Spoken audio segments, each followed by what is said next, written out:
Podcast is intended for mature audiences. The views and opinions expressed are those of the panelists and do not reflect in any way those of the podcast partners, sponsors, or affiliates. Enjoy.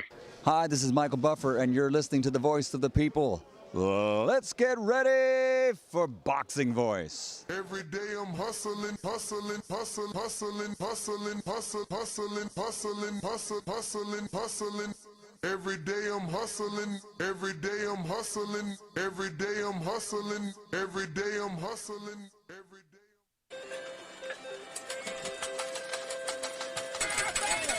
Vegas, baby, Vegas! Las Vegas, Nevada. Are you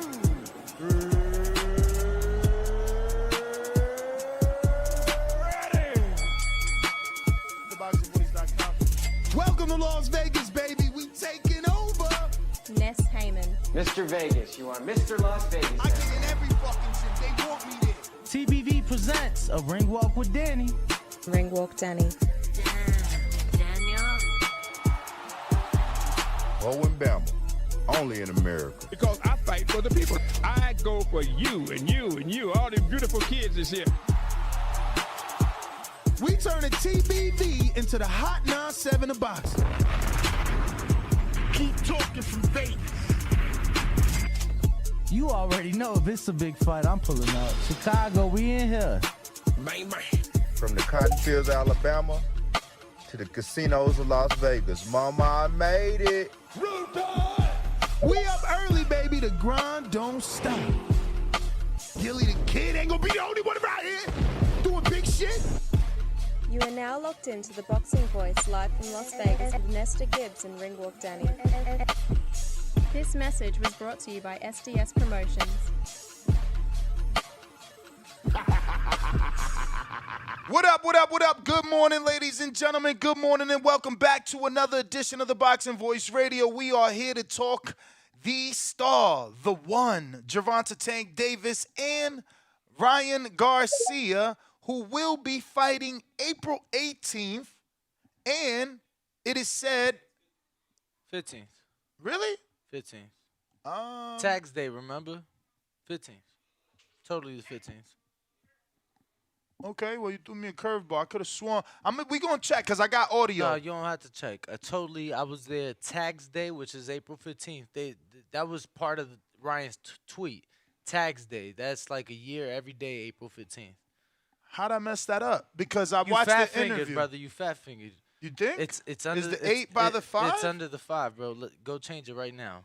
Like, I'll bet. Well, I don't think I have it on the... Do I have it on the title? Totally. Wow, April. he killed our intro, right? Yeah. Okay, but the 15th, and Ryan said T-Mobile or MGM Grand. Yeah, the 18th is a Tuesday. Okay, yeah, Fucking you know. mess. You fat fingered it. It's all good. Actually, you couldn't have because this isn't a traditional keyboard where the 5 is above the 8. So it's actually 3 spots to the right. It's all good, champ. Shit happens, you know. But welcome back, everybody. We are the Boxing Voice. Yo. Yeah, your man's wildin' us. That Jesus Christ. What? Brother. Like, oh my God. Yeah, What? I see what they was talking about that Blue Wire yesterday. I don't see nothing. I love it. Man. So it's the 15th, and and Ryan is saying this fight will happen either at the T-Mobile or the MGM Grand, which is great news for us. No, it's not. It's not, bro. What? You still hoping for allegiance? No.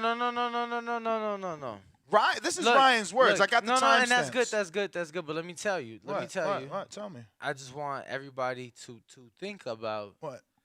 it's gonna be expensive. That's all. Expensive. Oh yeah. What do you mean? It's gonna be expensive. Because F1 is here at that time? No. Ain't got nothing to do with that. Yeah, bro, it's gonna be expensive. The reason I say that is because, yeah, I mean, just look at Tank's price point at this point in the same size venue. Now it's Vegas. Yeah, it's gonna be expensive. Whoa. I mean, But they'll still have affordable seats, and they'll have more of them because it's a bigger venue, no? Same size. I mean, the MGM's actually smaller than Oh, MGM is where Floyd used to fight, so that's like 17, right? 16. Mm. So that right? I mean, when shit. When's the last time Tank fought in a venue that small? Pandemic Leo was 12,000, but that was a stadium. So what about T-Mobile? T-Mobile's 20. All right, so they might go with that. T-Mobile's 20, but just want to keep in mind. So like for Rolly, Barclays is 20. And he Fate- he just break a record in Barclays? No, he broke it in DC, but No, but at Barclays too. yeah, for boxing and then top 5 gay all time. But I was gonna say, face value cheapest ticket for that fight was 200. In DC, face value cheapest ticket was like 120 before tax. You know what I'm saying? And they broke the record for the Capital One Arena in DC for any event ever. That venue's been open 25 years. So yeah, I mean, I'm just saying, if it's T-Mobile, I don't expect nosebleeds gonna start. Like I expect starting price point to be probably around the $200 mark. Wow. I mean, 200 sounds affordable for 2 stars. And I say that loosely. I don't think Ryan has proved it. We'll see in this fight. And obviously a lot is going to have to do with the combination of the two. Ryan, he hasn't been able to go on pay-per-view without Tank, but he has been able to prove that he is a draw of some sorts when it comes to ticket sales, no? Yeah, no, I mean, obviously he brings them out as well. It's gonna be, I legit was just telling someone last night how it's gonna be, very nice to see the crowds that they bring together mix. You know what I'm saying? Because obviously Ryan brings them out totally different crowd than what Tank brings out, but they both bring them out. So. Yeah, you are right. It is 2 different crowds. But I think that when those crowds mix, it's going to be big. Ryan was on Errol Hawani's show. Yo, let's just say, let's just throw a good energy out there for the sake of the fans. Okay. Just for not even for the sake of the sport, because this fight is happening and it's for the sake of the sport. But for the sake of the fans. Let's all cross our fingers. If y'all people of faith, do y'all thing. But let's hope for the T-Mobile. Just because it's more. Because it's more and more seats. More seats. And I'm going to tell you, somebody made a phenomenal comment. Yes, the tickets will probably start around that mark that I mentioned. Those tickets are going to be impossible to get. You know what I'm saying? Like Canelo starts them at the, you know what I'm saying? They're impossible. Those are the first ones gone by resellers? Yeah, I mean, bro, people have these bots and shit just gets bought up and shit like that. And obviously there's a lot of people waiting in these queues and, a lot of people obviously getting through to get their tickets purchased. But, very limited quantity. I think the T-Mobile will offer more. I know T-Mobile even has a standing room area. So I think that'll be a more affordable option, for a lot of fans that may not be able to grab actual seats or anything like that. MGM is smaller. So the good thing about the MGM, there's not like a single bad seat in the house. Like I have legit sat in the corner, so not even like, even with the ring, but like in the corner, the very last row in the MGM I have sat in. And yeah, I mean, it's not the best for sure, but you legit could see the ring, so definitely not a bad venue. Connected to the hotel itself. That's the one thing that the T-Mobile Arena doesn't have. It's not connected to anything. Is behind the New York, and then I think they changed the name of that, like MGM Park. That's what it's called. So, they're both, across the street from each other essentially, but definitely,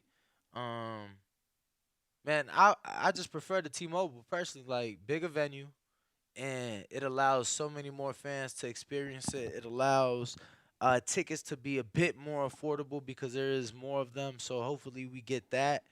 Um, and I'm just excited, y'all, because truthfully, we're starting to get more and more fights, um, like scheduled, more and more fights announced.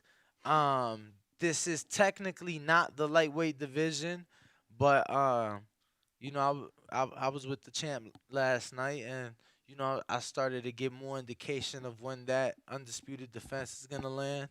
So I'm just happy for the sport. But like I'm saying, because of that, I would totally um rather the T-Mobile, you know, more affordable, and like I said, they have more options. So we'll see though. The MGM ain't a bad. The MGM isn't bad, and I'm gonna tell you, to me, the MGM would be nostalgic to see Tank and Ryan on some Floyd Oscar shit. No, and it is where all the big fights have happened in the past. It's a venue. Let me tell you, But T-Mobile's actually making a name for itself. Like it's been having some big fights. Oh, Canelo's been in there a lot. Oh, absolutely. And it's a venue that both gentlemen have fought in. Both gentlemen have fought in both venues. Neither gentleman has headlined either venue. And honestly, Tank, when he fought at the MGM, I was there. He fought on the Floyd Berto undercard at like 1 p.m. Whoa. I was there. He fought like some Chinese guy. I'll never forget it. Wow. Word of my mother, bro. Like, I legit got there that early to see Tank. Word of my mother. He knocked him out in So like he the been having y'all come out. first or second Bring round. him out. Some Bring Chinese him out. guy. But yeah, bro, like, that would be nostalgic. That would be dope. That would be crazy because now it's like, all right, let's see what that gay do, compared to like That gate. Yeah. Okay. Let's see what that gate do. Yeah, it sounded different. Okay.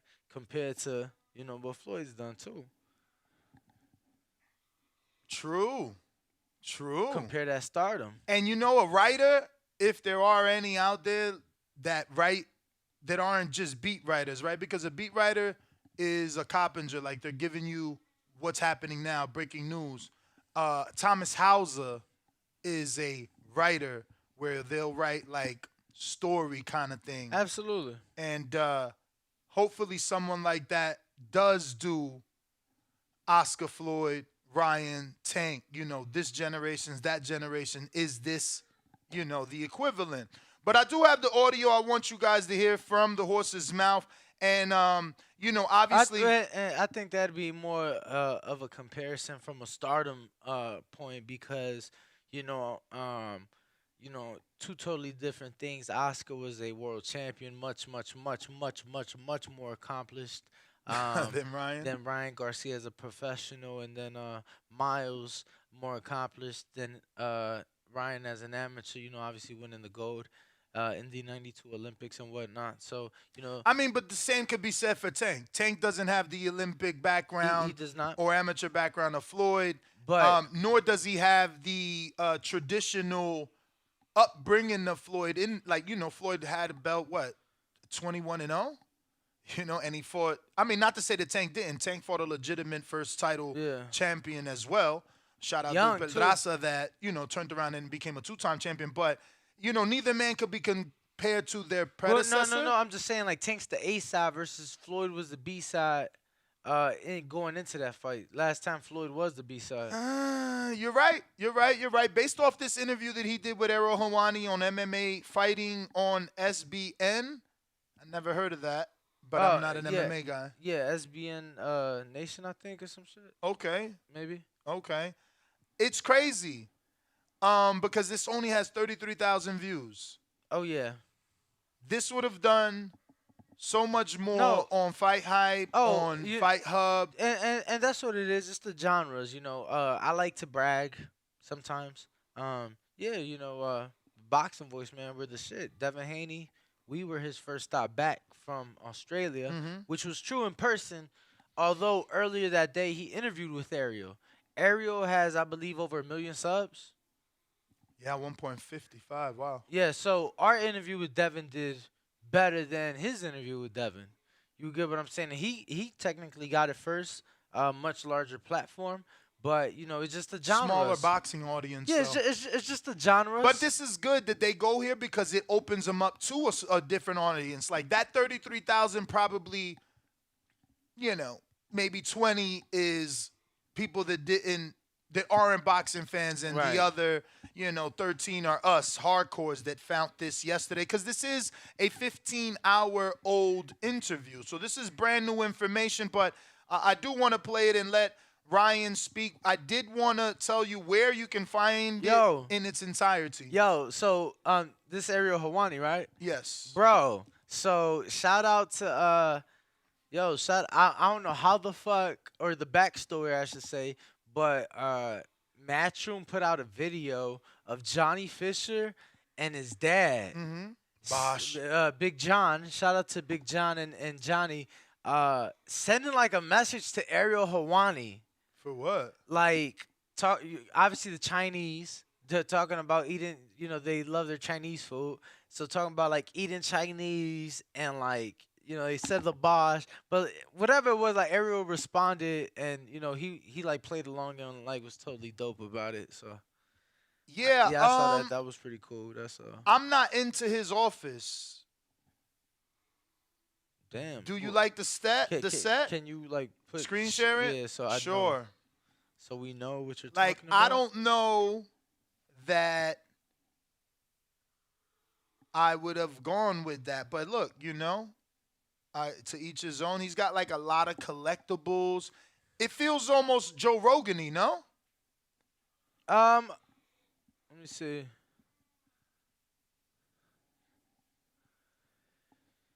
Yeah, personally, it's like too many toys for me. Yeah, that's what I'm saying. It's like mad collectibles. Yeah, personally, it's too many toys for me. And then a lot of wood. Like, I know we're rustic right now, but it's not that. This is like old man. That's like cherry. Secret. Yeah. Like, he got a secret door in the bookcase, right? Type shit. No, I feel where you coming with that. Yeah. So now that we're looking at Ryan, how do you feel about his weight? Because in the very beginning, which I'm not going to play, Ariel's like, wow, you look big, man. You're looking buff, like how much you weigh? And Ryan ends up saying that he's about 155. Does he look buff? Does he look big to you? I mean, nah, not really.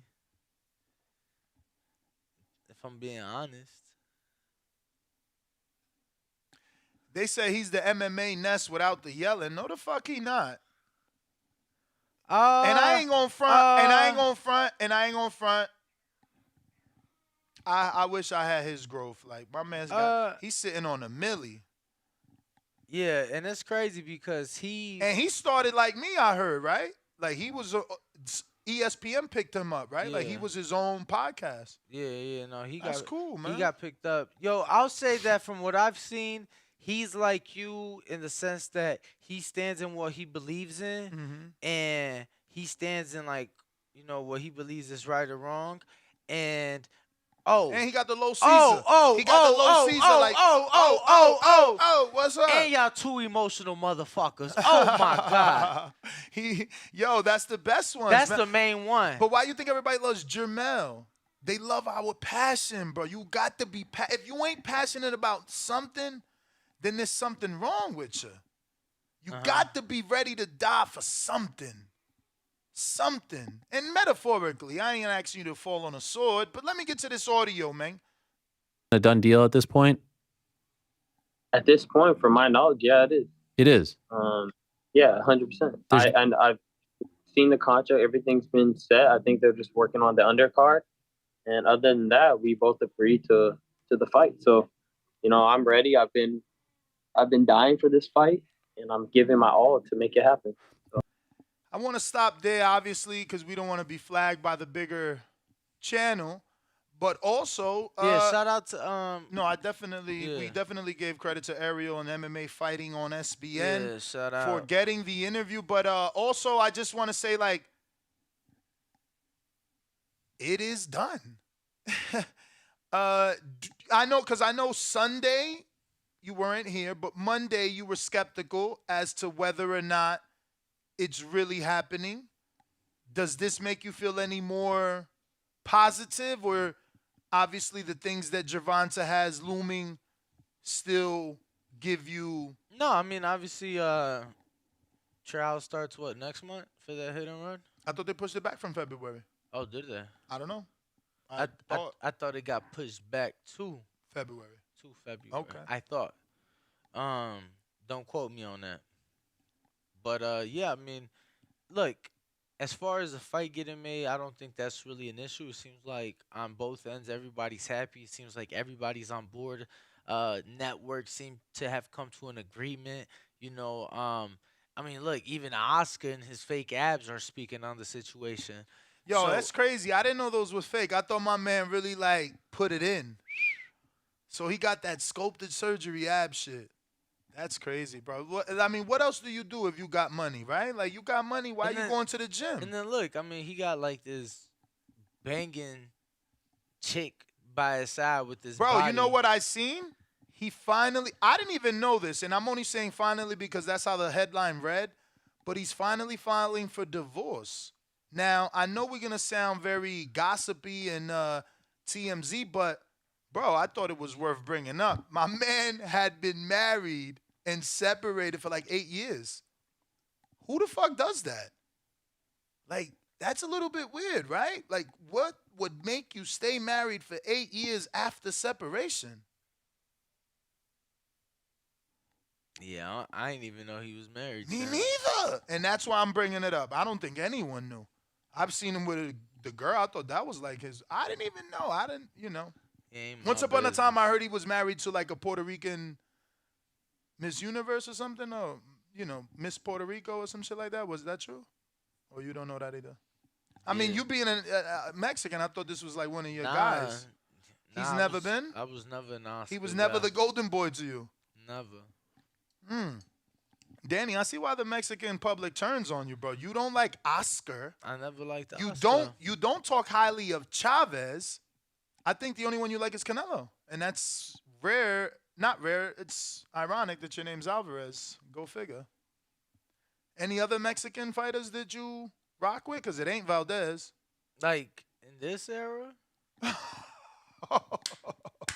Damn, so you got to go back. No, I mean, definitely fucked with Marquez. Definitely fucked with Barrera. I fucked with Chavez. I'm just saying Canelo surpassed him. You know what I'm saying? What about El Terrible? Yeah, I fucked with Eric Morales. I fucked with Salvador Sanchez, bro. It's just right now, let me Canelo right now, and then Gilberto.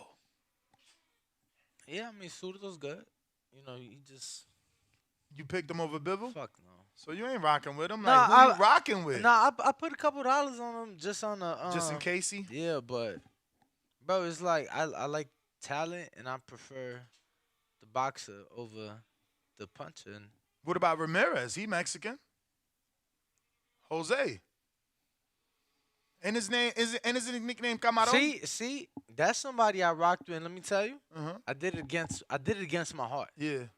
But I'm like, man, I'm a rock with my paisano, and I bet one of my buddies, he worked for IFL, who happens to be from Scotland, in the Josh Taylor fight. Bet him, and he lost. You know what I'm saying? But I rocked with him. I mean, you shouldn't feel bad. That was a really good fight, and wasn't it for Undisputed? Yeah, absolutely. No, I didn't feel bad. It was actually a dope bet. It wasn't for money. It was actually a dope bet. The loser had to get a jersey from the other man country and rock it. So I had to get a Scotland jersey. I'm saying, but I ain't tripping. Let me get back to this audio. But again, you do believe it's happening now. All right. Where's the fight taking place? Most likely Vegas. T-Mobile? 100%. And where will it air? Era is going to be on Showtime. Now, you heard that, right? He said T-Mobile. He said 100%. And he said, or MGM. And then he slid in, or MGM, which you're saying is smaller, though.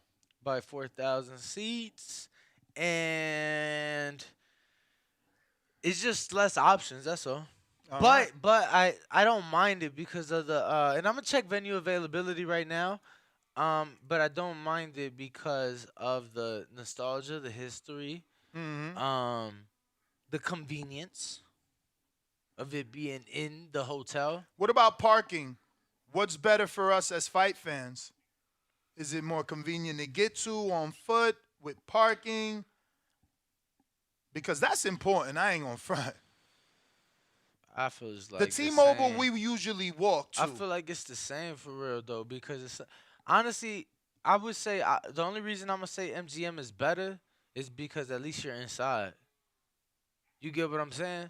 So even if it's hot, if it's cold, bro, you're inside. Yep. You park, you're inside. Versus the T-Mobile Arena, you gotta walk to You would it. have to park at the New York hotel parking or the Park MGM hotel parking, which is right there. Yeah. It's right there. Don't get me wrong. But it is a couple hundred feet to get in the building. You know what I'm saying? Yeah, you do have to. Even the escalator's like on the 3rd floor. The escalator. That's New York. So yeah, I would say MGM just because at least you're inside. You straight. You cool. You feel me?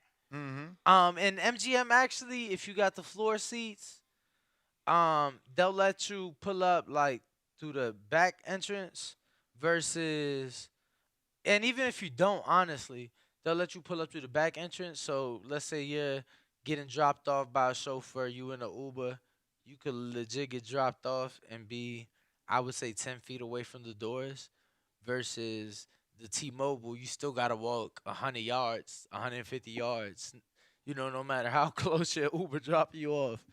So, yeah, there's that. Yeah, man. I think I prefer the T-Mobile. It looks newer.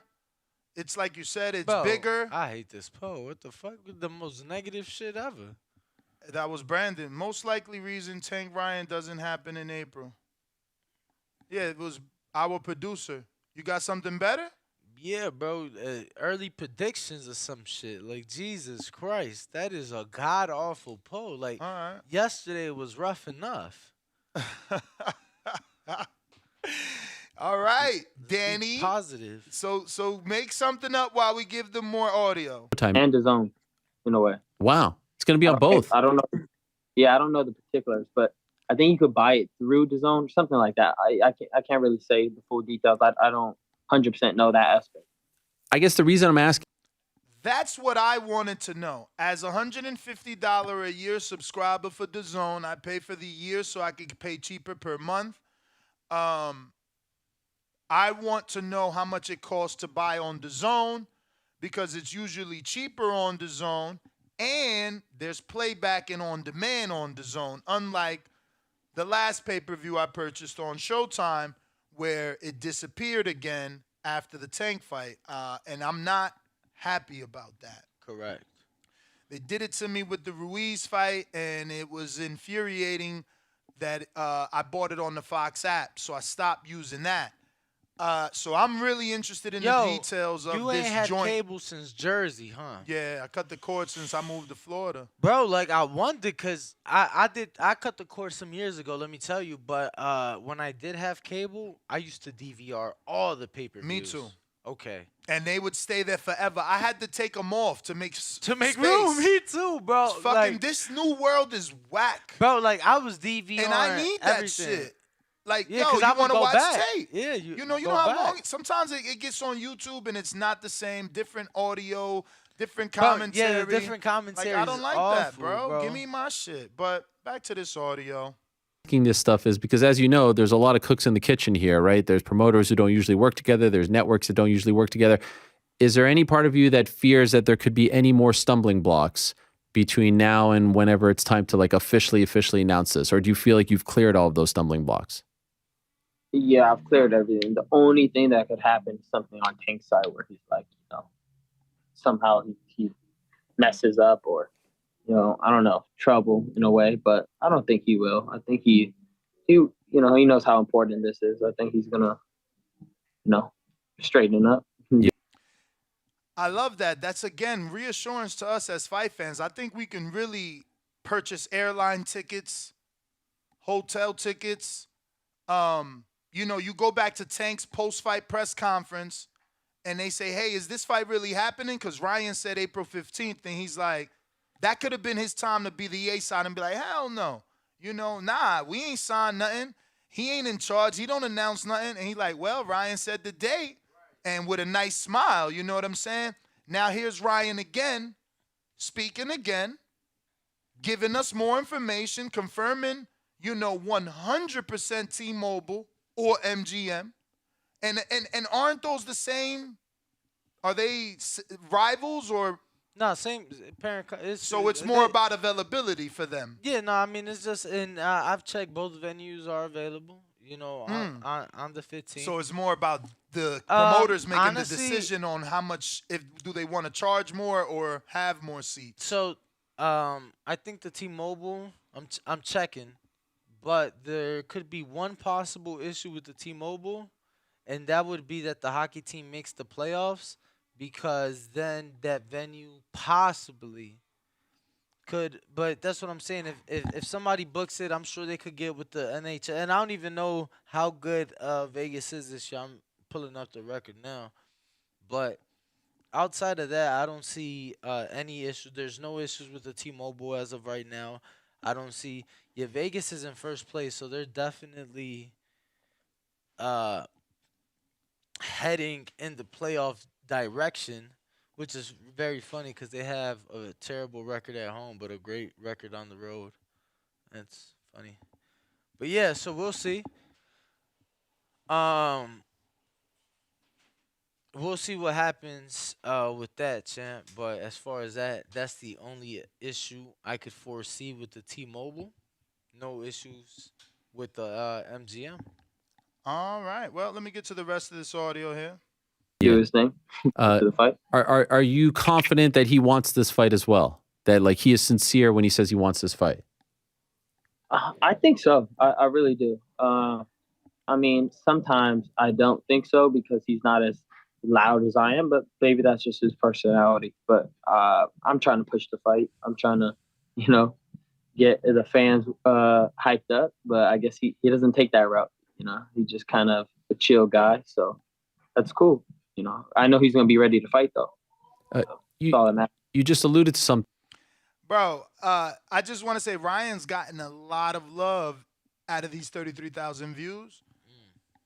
The comments are insane, like, oh, he's so mature. This guy's grown on me, And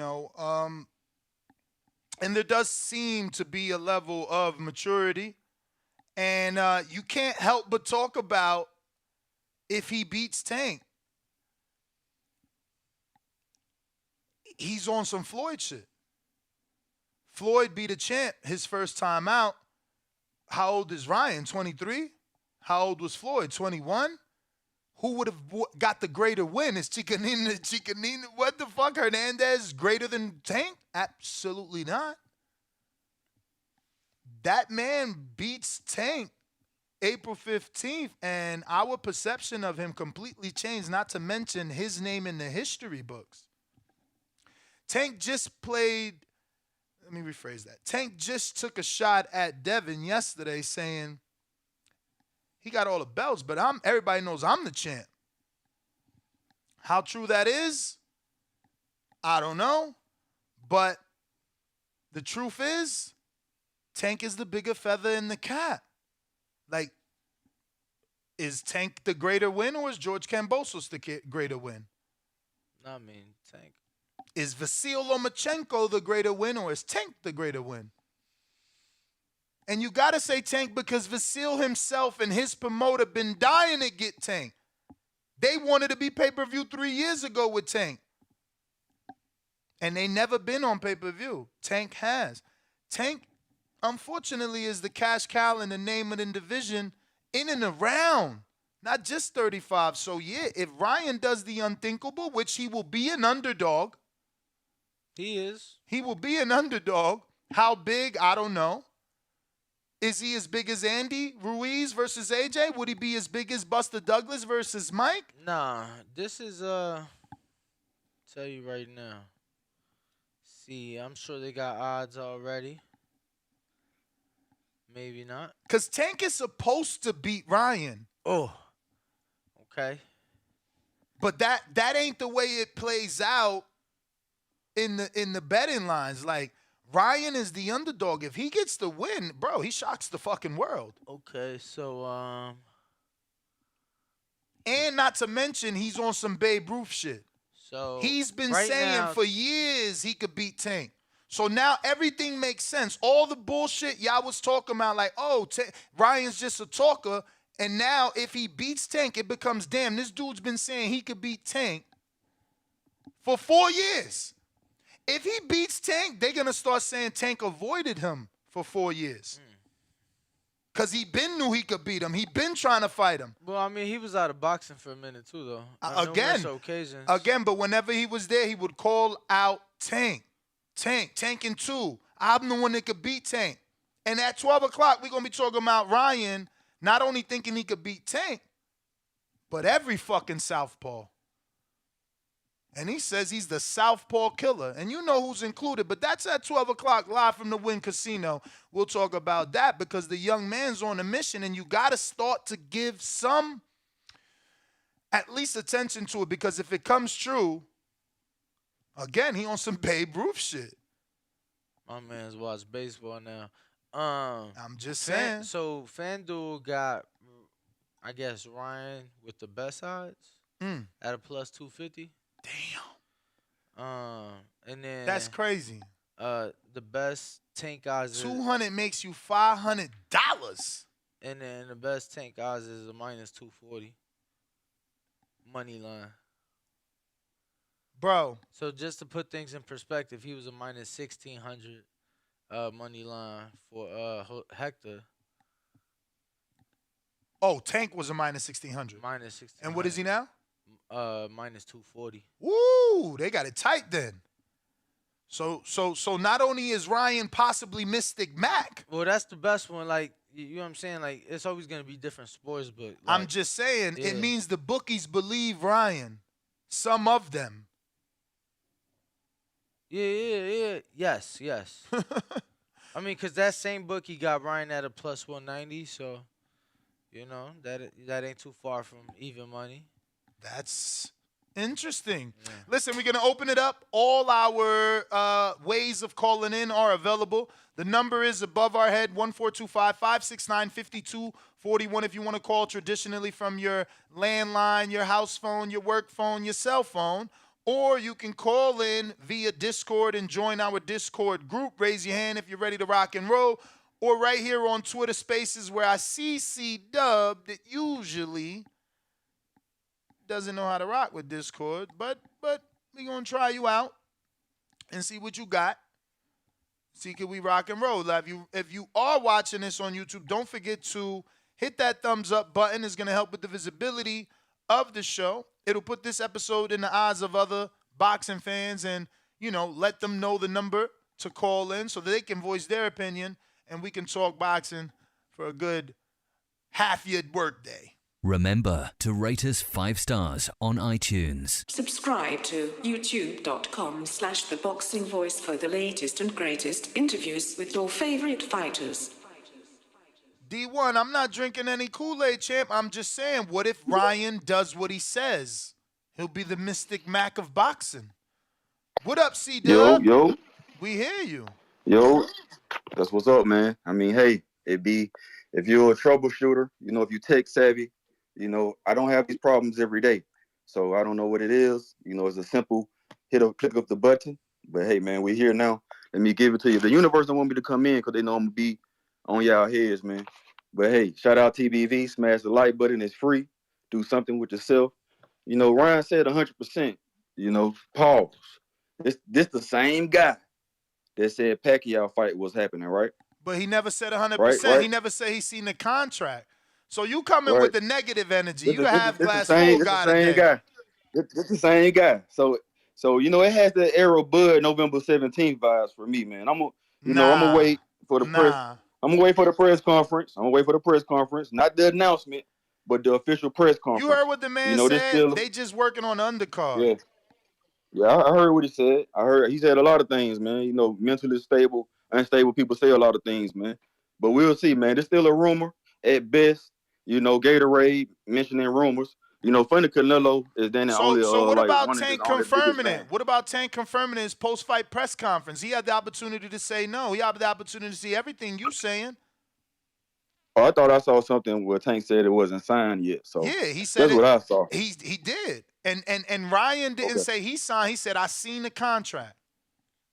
Everything is a go. Yeah, it's still a rumor at best, man. But you know, Canelo is y'all Yo, is Dan's when's favorite. You know, Wilder favorite. Ortiz happening? When Wilder Ruiz happening? It's rumored. It's rumored. You know, Ness, you're not too far behind in Canelo being your favorite. So I know the Arrow rumor on fighting Keith is not bad news for y'all. You know, this y'all boy favorite move. You know, when he went up and fought Chavez for no belt and he had belts. It's the same shit, right? So it's funny, y'all. So Arrow y'all favorite. It got to be cool with y'all. It was cool for Canelo. You know what I'm saying? So hey, What? I shout was out texting TV. somebody. What you say, bro? I ain't had time. I was texting. What you say so I could crack you in your head? You heard me, man. No, I didn't. You know, Honestly, I'm being honest. I'm being honest. I literally Danny, was texting someone.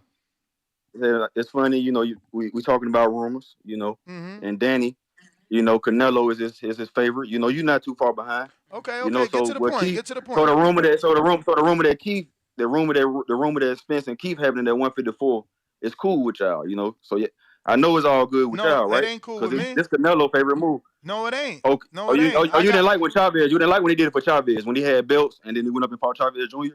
He had at belts. another weight. Yeah. Oh, you know Canelo had belts at the time? I ain't even remember. No. What belt he had? Oh, okay. What Yeah, he belt had belts, my guy. What belt he had belts. You're gonna have to go do box reps. But let me tell you something. No, I got him because he think he's educated. He knows he's a casual. He knows his own friends that he just met over the last 12 months have just given him his stripes as a hardcore. So to be coming at me is ridiculous. So here's the problem in your metaphor, okay? No one was Canelo's mandatory. Why can't y'all understand that? Don't you get? We're just talking mandatory. Hold on, bro. Hold on. Let me educate you. Go ahead. When you have a mandatory, no, I knew you was gonna say mandatory. I heard that mandatory. He said I heard that before. When you have a mandatory, you can't do what you want. So now, in this instance, we have a man that has a mandatory and has decided to petition to the sanctioning bodies, more than one, to have him allow to fight his mandatory as a non-mandatory at 54 and also not defend the belts while simultaneously putting that division on hold for you and I. For you and my friend. What this got to do with Canelo? You did. This don't got nothing to do with Canelo. And remember this. When Canelo went up to fight Chavez and not Golovkin, he was not. I am listening, brother. I am listening. I just got to go. I am listening. Shout out TDV. Smash that like button. It's free. He was not holding up undisputed. He was not holding up undisputed.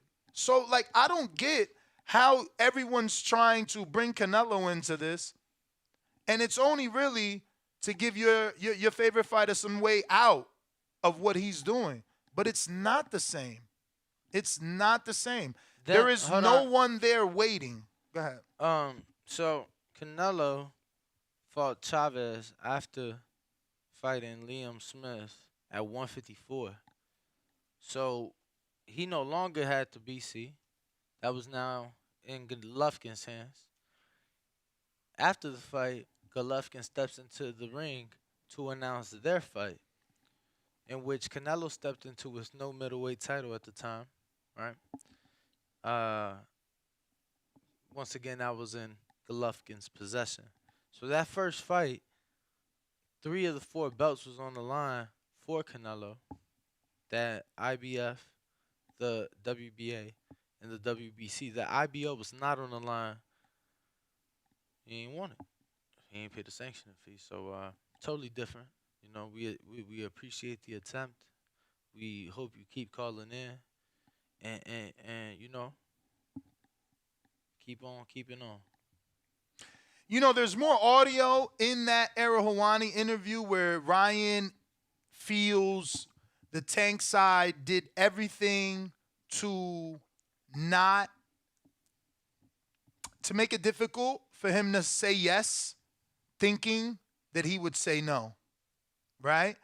And then, you know, I wish I should have wrote that timestamp down, because for me to say it without playing the audio sounds whack, but it's there. And essentially, paraphrasing, he's saying they didn't want me to have a tune-up. They didn't want me to have a tune-up. And they being the other side. The other side, you know. But he doubles down, and then he's like, but he also gave it thought. And, you know, you could break a hand. It's not just losing. You could get an injury. Yeah, so, hurt. You know, he felt it was the right thing. But I do also have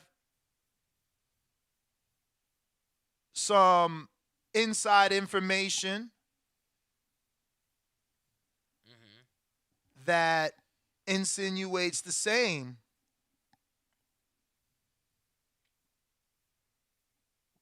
I don't know what you mean.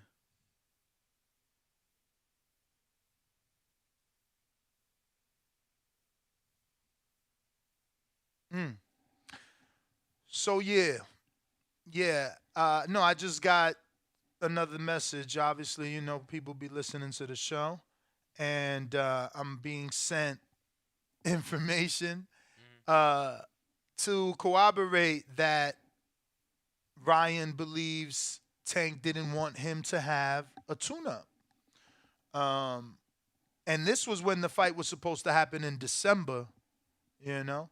So, yeah, man. Errol Hawani asked him, though, are you upset you didn't get that tune-up because Tank gets a second payday? And, you know, that's when he said, you know, that, you know, he's kind of frustrated, but he understands that it was mind games and they was doing everything not to make the fight. And that he also looks at it like, you know, you could get injured. So, I'm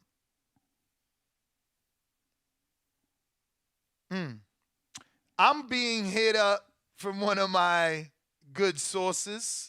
Okay. On that other side that says the same thing we said yesterday. We didn't say. We talked about it. Will PBC do 2 pay-per-views in April? Tank and Ryan is happening. So is Thurman, Keith getting pushed? Because they ain't announced a date. They just said April. Yeah. You think that gets pushed? I mean, it could be.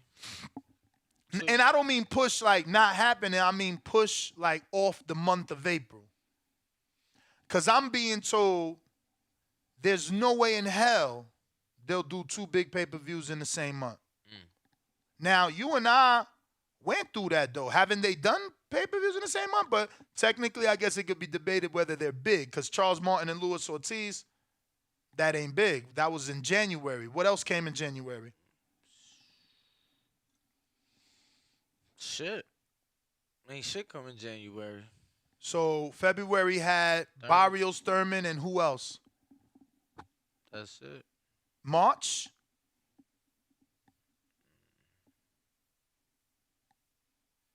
All right, Almanac. I'm going to get to some of these callers. If you guys out there can remember any month that we had 2 pay-per-views in the same month from the same entity, whether that's PBC gave us 2 in 1 month, DAZN gave us 2 in 1 month, Top Rank, who doesn't give us any, shout out to Top Rank, 2 in 1 month, and I mean that without sarcasm, like they really don't charge us pay-per-view. I love Tyson Fury.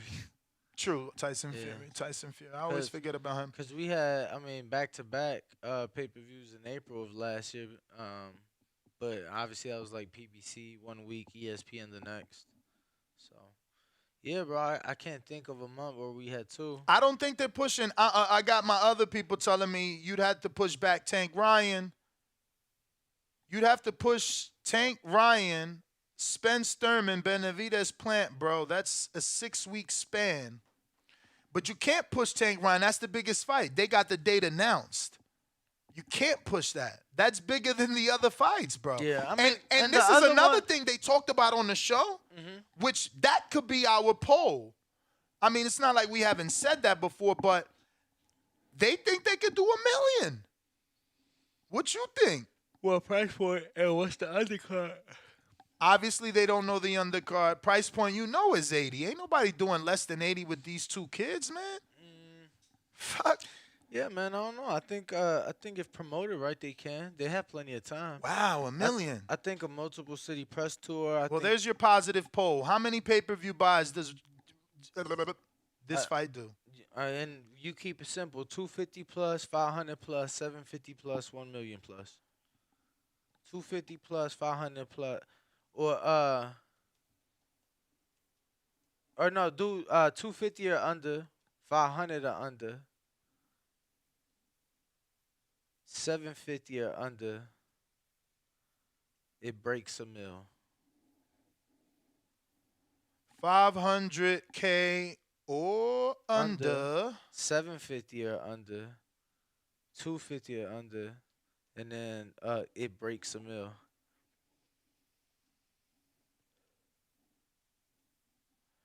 I want your guys' answer, so please come on over and vote.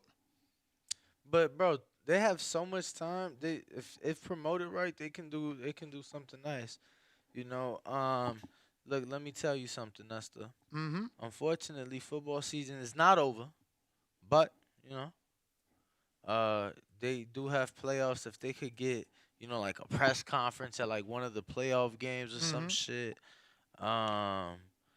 So you know we haven't even talked about the Eddie Hearn, Gervonta Davis, Leonard Ellerbe, Steven Espinoza, racial undertones back and forth. That is part of today. We don't really got to talk about it. You know, the race card is never my thing. Word. But it's happening with big players. Like Espinoza is a Showtime executive. And I see people on Twitter insinuating that he's insinuating that Eddie is racist. And then he's got to defend himself saying no, but that Eddie has racial undertone. I mean, so much. I don't even know what was said, honestly. All I seen was that allegedly Eddie said Tank isn't articulate or doesn't know how to articulate himself and not a deep thinker. Yeah, yeah. And I now saw they're that. saying that they're taking Eddie's words out of context. I do have the audio. I believe this is it because he did like an IFL interview. And these are the words that allegedly are being took out of context according to some. Gervonta Davis, I think he's an electric fighter. As I said in an interview the other day, just a bad motherfucker all round. And I think his mentality is one of the reasons that makes him so dangerous. I give a little shout out to Regis Prograis, who... Once again, credit Coogan Cassius and IFL TV. This interview was conducted, obviously, with IFL, and this is Eddie Hearn, the CEO, president of Matchroom. Again, had the win over Zepeda. I'm not saying like it's a... But I just feel like he could be in some great fights at 140. I'm also going to give a shout out to Sonny Edwards, who I think is an outstanding fighter. When you talk about mentality of fighters, like, I know this isn't part of the question, but in life... Where is he going with this? Mentality is everything. And in boxing, skill set, heart, everything is key. But mentality and mindset is so powerful. That's why I talk... I don't think this is the audio. I'm pretty sure it was the Akin Barak where he said something. But whatever, we got the tweets because whatever he did say, Tank seen it and felt some type of way. Responded to it. And responded to it on Twitter, which we're about to screen share because that audio is not the audio I was looking for. And this is where Tank says, not a deep thinker and not articulate made me, and he put in quotation marks, not sign that bullshit ass offer he sent. So here, Michael Benson says, Eddie Hearn, and I quote, the dangerous thing about Gervonta Davis is that he's not a deep thinker, not articulate. I don't mean that in a disrespectful way. He's a bad motherfucker like Mike Tyson. That's what makes him dangerous because he's fearless. You can't get into his head. So we do have another tweet from former promoter of Tank Davis, Leonard Ellerby, that came out and said, Eddie Hearn, you did mean that in a disrespectful way with your privileged racist ass. Who the fuck you think you are saying he's not a deep thinker or not articulate? That's the problem. Motherfuckers like you think you are more superior than others. We don't play that shit over here, you fucking clown. Damn. Them dudes need to fight. They've been going at each other for a minuto. Good minute. Good minute. Nah, they can't fight. Ellerby is old, man. And Eddie's pretty young. Nah, Ellerby said. And both of them, like, you Ellerby really said he'll fuck Eddie. I know, ass but up, how bro. old legit is Ellerby, bro? Like, you know how hard it is to train, bro? That shit, like, it's serious, man. I don't know that Ellerby ready for that. You feel me? But we gonna go to these calls, man. Ari, what up? I'm playing the bell from now on, y'all. Everybody get 3 minutes. You get 1 round. So don't get annoyed by the bell. Just understand that the bell signifies your round has started and your round has ended, which means we can move on to the next caller because sometimes I get carried away and some of you guys end up having 10-minute calls. Good morning, gentlemen. How y'all doing? All right, I'll make it quick. I'll try to keep it under the 3 minutes. All right, so the odds of the Gervonta Tank Davis versus Ryan Garcia, I think those are good odds. Ryan Garcia, I've been saying this for a while, is a very dangerous fighter. I think it's a very dangerous fight for Tank Davis. You know, Ryan Garcia's speed and power and size, you know, makes his fight so intriguing. Obviously, Gervonta Tank Davis has a lot of power, has a lot of speed, but he doesn't have the size, right? But he does have the boxing abilities and the boxing skills that I think are superior to Ryan's that'll make this fight very interesting. So, yeah, I think those are good odds. When it comes to Ryan Garcia saying that, that Tank's team didn't want him to have I guess a tune-up or whatever, I mean, just looking at it, I think it's kind of nonsense because he did have the opportunity to have a tune-up, and according to him and his team, they decided not to do it. So I don't understand why he would say that.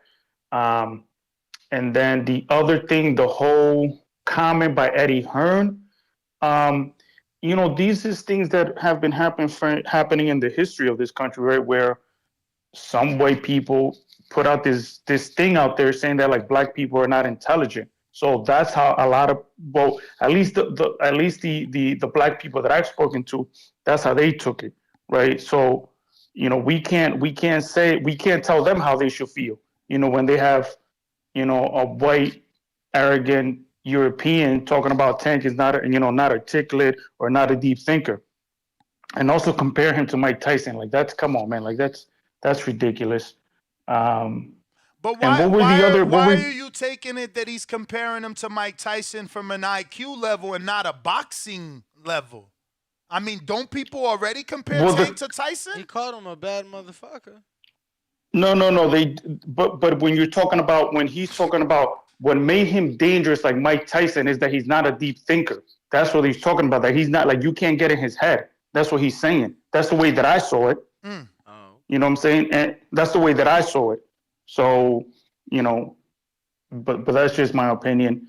What are the other things that we were covering? I know there was a lot, but I don't know. I missed. Just date, venue, seats. You know, where you prefer for it to be, and do you think the buys that you think it will do? You got. Oh, right. So that's a Vegas fight, and I think it does 1 million. I think it does 1 million buys. I have people that don't even really watch boxing that they hit me up like, yo, when are they fighting? When are they fighting? And these are just people that don't even really watch boxing. I think that does 1 million. Everybody thought he was fighting fucking everybody thought he was fighting. Yeah, because they saw Garcia, Garcia, bro. Yeah, so many people hit me. I swear to you, so many people. Thank you, guys. That's my call. You guys have a good day, man. You too, brother.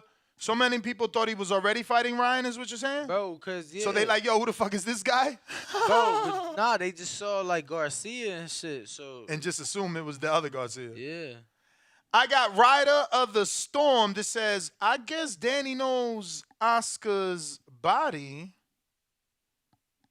I know my body. Yeah, I know Shakur body. Shakur know my body.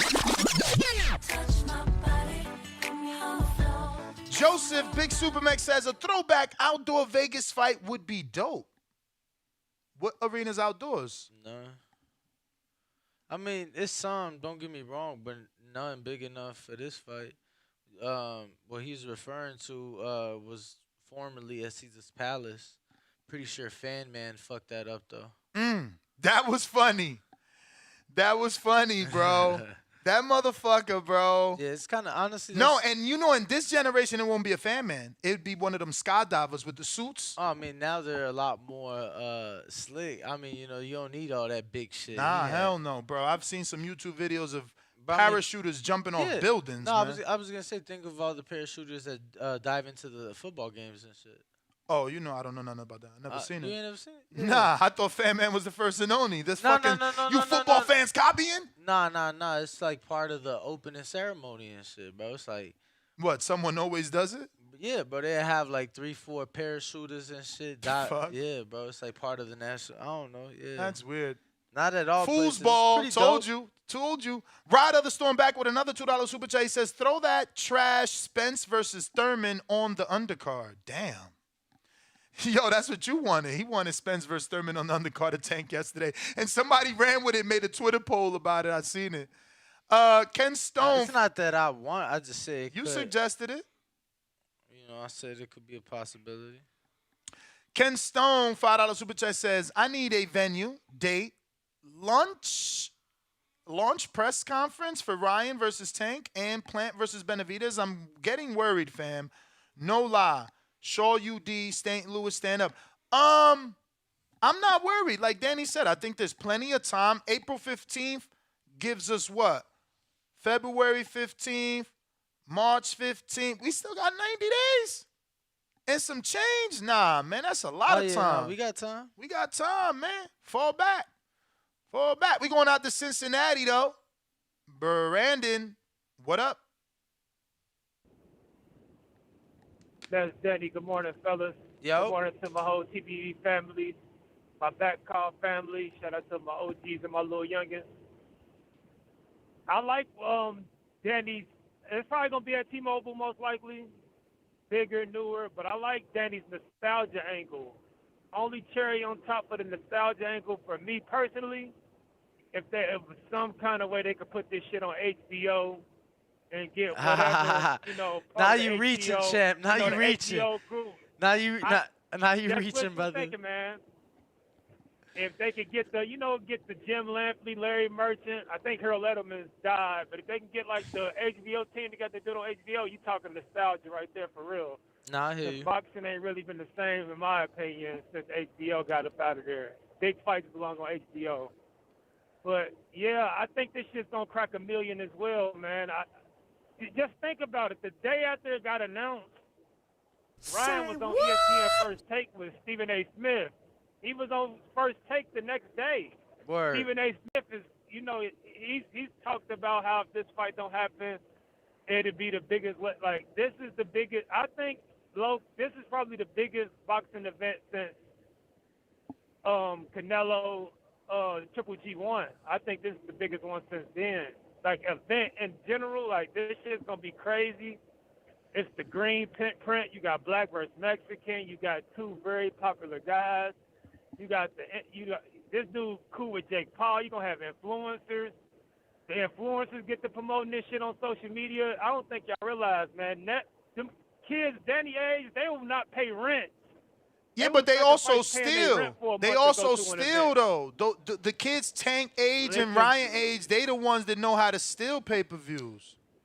Bro, but they still have such paying their rent to be there. They still have such a reach nest that you know what I'm saying, they'll be able to drive so many people. Look, when I think of this shit, you know what I think about? I think about when Floyd had Justin Bieber in the locker room and he yo, how many followers you got on Instagram? And you know what I'm saying? I think he said like 40 or 50, and he made him post a pay-per-view. That's what I think about when I think about this Yeah. shit. You know what I'm saying? It's gonna reach different Tell you, man. masses. Word. Well, let's hope, man. We need it. They'll sacrifice everything. What do you mean just have an sacrifice? Instagram moment. They will go without paying their rent. They would do a lot. They would sell their PS5 just to have a moment to say I was there, snap some Instagram flicks. They'll do that shit, man. Big event like this.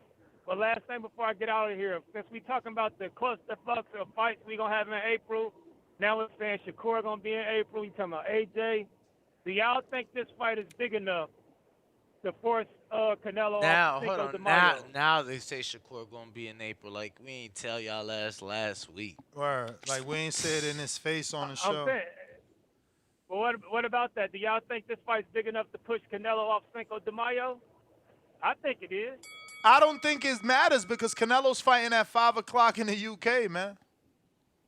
He fighting Rada. Nobody That's ain't a gonna good care. We still gonna get it on DAZN for free. I doubt it's a pay-per-view for Americans because it's a UK fight. I don't know. We gonna have to see the details, but it's a DAZN fight. I'm not like, did they make us pay for Yurda? No. So hopefully we ain't paying for this. Bro, the first DAZN pay-per-view was Bivol. Oh, okay, really? Okay, we got Supermax Plainview, Texas. What up? Cause think about it. Yo, what up, man? Hold on 1 second. Yo, and so before he gets cooking, so he had the 3 fight with DAZN, which was Callum, Yildirim, and Billy Joe, right? He left to Showtime, won off on pay-per-view with Caleb. So then it was the 2, now he a free agent again because that was a one-off. So then it was the 2 offers. You know what I'm saying? So then he goes the DAZN route, right? Bivol the first one, but that was also the first pay-per-view. Golovkin was now the second pay-per-view on DAZN. But Max, what up, champ? Sorry, champ. Go ahead. What up, y'all? Now you good? Hey, I tell you what, man. This fight is. I think Danny and everybody else. I think they're. I don't know. In this day and age, if anybody can crack a million, it'll be these 2 guys. There's a lot of people talking about this fight. People that haven't reached out. Ness, I usually got the fight parties going. I got people hitting me up. There was actually people that thought it was Ryan this past weekend. It's a big event, man. It's a lot of people that don't really follow boxing want to see this fight. So I think if anybody can crack a million, it's these guys. They're gonna come pretty damn close, if anything. But I'm with what me and Danny said a couple months back. I think if the sales go as we hope, maybe they can convince them to move locations because I think you can sell a lot of tickets at Raider Stadium. Yeah, I don't think that's. It looks like they kind of got, I don't know. It looks like I was being wishful, but yeah, it ain't looking like that, champ. We both were, dog. I mean, why not? I don't see why not have such a beautiful facility like that and not use it for other events. Take some notes from Jerry Jones. If he does anything, he puts on events good. Can't say much about it. What else he's done for me lately? But no, man, I think it's now the question becomes, like you said, Ness, if Canelo's fighting in England. I mean, maybe do you push this fight to Cinco de Mayo? If you want to talk about nostalgic Floyd and Oscar vibes, you push this on Cinco de Mayo weekend. If it's a DAZN, if it's not pay-per-view for Canelo, you let him lead the day. Yeah, but I guess that was part of the thing that they won't put them on the same day or the same month. Yep, that was part of the deal. DAZN, that was That's right. So then, I mean, honestly, as big of a fan of them, you got to push Spence and Thurman off the date or not put them on pay-per-view because. How realistic is the fucking split site? Like, I don't see a split site being unrealistic. Yo, can Earl sell 40? Can Earl sell another 40,000? Can Earl sell another 40,000 in Dallas against Thurman? I think you could, and then Cowboy Stadium got the big screens. You can just throw the tank fight on right afterwards. Nobody even got to leave. There you go. And think about it. Think about it. For the fans in attendance, that's almost better in the sense that That's almost You still in better. the fight crowd? That's almost better in the sense that because that's Central Time. So you know what I'm saying. You able to get them out of there, and everybody happy. You know what I'm saying. And that's nothing new because you've had this before. You know, Canelo wasn't the star he was, but he's done it. I think Oscar and Roy Jones Jr. have done it before. So, Shout out Big Supermax. We going to Phoenix. Ronnie, what up? Oh shit. Hey, how you guys doing? All right, what's up, Ronnie? Man, I just wanted to touch in and let you guys know once again, man. Love the show. I really don't care where the fight happens, man. I just want to see it. I agree with Danny when it comes to what you guys were talking about earlier with the Mexicans. I'm a big Barrera fan. Well, I think Juan Manuel Marquez is probably my favorite fighter. His younger brother Rafael was dope too. Yeah, let's just get the fight going, man. That's it. I'm gonna keep it short. Love the show. Like I said, hit the thumbs up, subscribe. How many pay-per-view buys you think it does? I think it's gonna crack 1 million, man. Okay. I think they got enough time, and I think they got the names. I think people underestimate Ryan's popularity and his abilities. Even Shakur went on there, talking about his youth and his amateur careers, being at the Nationals with them and Golden Gloves with them. And a lot of people overlook his amateur career. He was right there with all them dudes. 3-3 with Haney. For sure, champ. But yeah, that's my call. All right, Ronnie, man, thank you for calling in. We going to Lorenz. What up?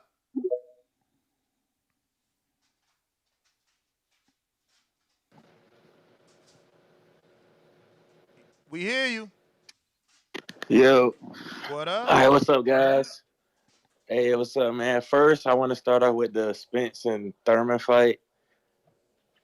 I don't really know. I mean, I'm not really mad about the fight. It's just the whole 54 thing is very pointless to me. I don't get that. That was And then yesterday's also topic, with champ. Please, let's not go back. Please, let's all stay right. on topic. Yeah, I just want to start off with that, but with the Ryan and Tank thing, I really don't think the fight will happen. But if it do, I don't know about it doing 1 million. I think it'll be like 500 plus. Does it do and over everything, 750? Over 750 though? I said do around about that. Maybe a little bit over. Maybe it's just like 7 or at 750. Because I mean, it's definitely gonna be big, and a lot of people. I think if Tank was still with Floyd, it'll probably maybe hit that with the whole Oscar Floyd thing. Like they're gonna it's gonna be a thing now, but it's still not gonna be it's gonna have like that negative tie to it, right? From like Tank and Floyd situation. But that's pretty much my call, man. Shout out to you guys. Love the show. Like and subscribe, I guess.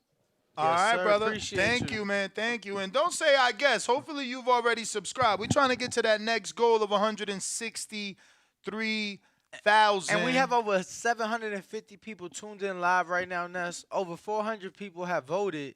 So go vote if you're watching. Go smash the like button because we don't even have a third of our people watching that have likes. So go ahead and do that. We do appreciate it. We just want to get the show out to more boxing fans. So go ahead, help us grow. And remember, man, that costs you absolutely nothing, but it can help us tremendously. Hopefully, we're hoping that it pushes the algorithm to put this episode in the eyes of other boxing fans. This way we can get some more callers in here expressing their opinions and talking boxing. We going out to Armando in Michigan. What up? Que volá. Que volá, Sere. Oye, ¿cómo estás, Danny? What up, champ? Hey, man, I just want to touch on, you know, always bring about Cubans and shit. I want to announce the return of La Jolla, Joelpis. Okay, he's coming back. On April 15th. Yeah, April 15th. I don't know who he's fighting. But I want to Wait. Who told you he's coming back April 15th? That's the only PBC day April 15th is Tank. And Joelvis Gomez is a PBC fighter trained by Ismael Salas. He was supposed to fight Jason Rosario and pulled out. There go. Ryan was saying the undercard had to get filled up. Well, I heard that on Bolseo Urbano Network. They interviewed him. They had a little reel with him talking. So he said it out of his own words. The other thing they had Cedar Evero and Vikingo had Samson Lukovic yesterday on their show, and he was talking about after this Benavides and Caleb plan, it's very possible for September the winner will face David Morrell. That's not what I was looking for. But I hear that. I mean, he got Morrell. I mean, I would prefer Canelo in September. The winner of Caleb Plant gets Canelo in September. But I know Canelo wants to rematch with Bivol. Well, he said a few things about Canelo. He said his legacy gonna have a stain, a bigger stain, if he doesn't fight Benavides or Morrell. I don't know if that's true. No other man outside of like Floyd and Oscar have fought as many,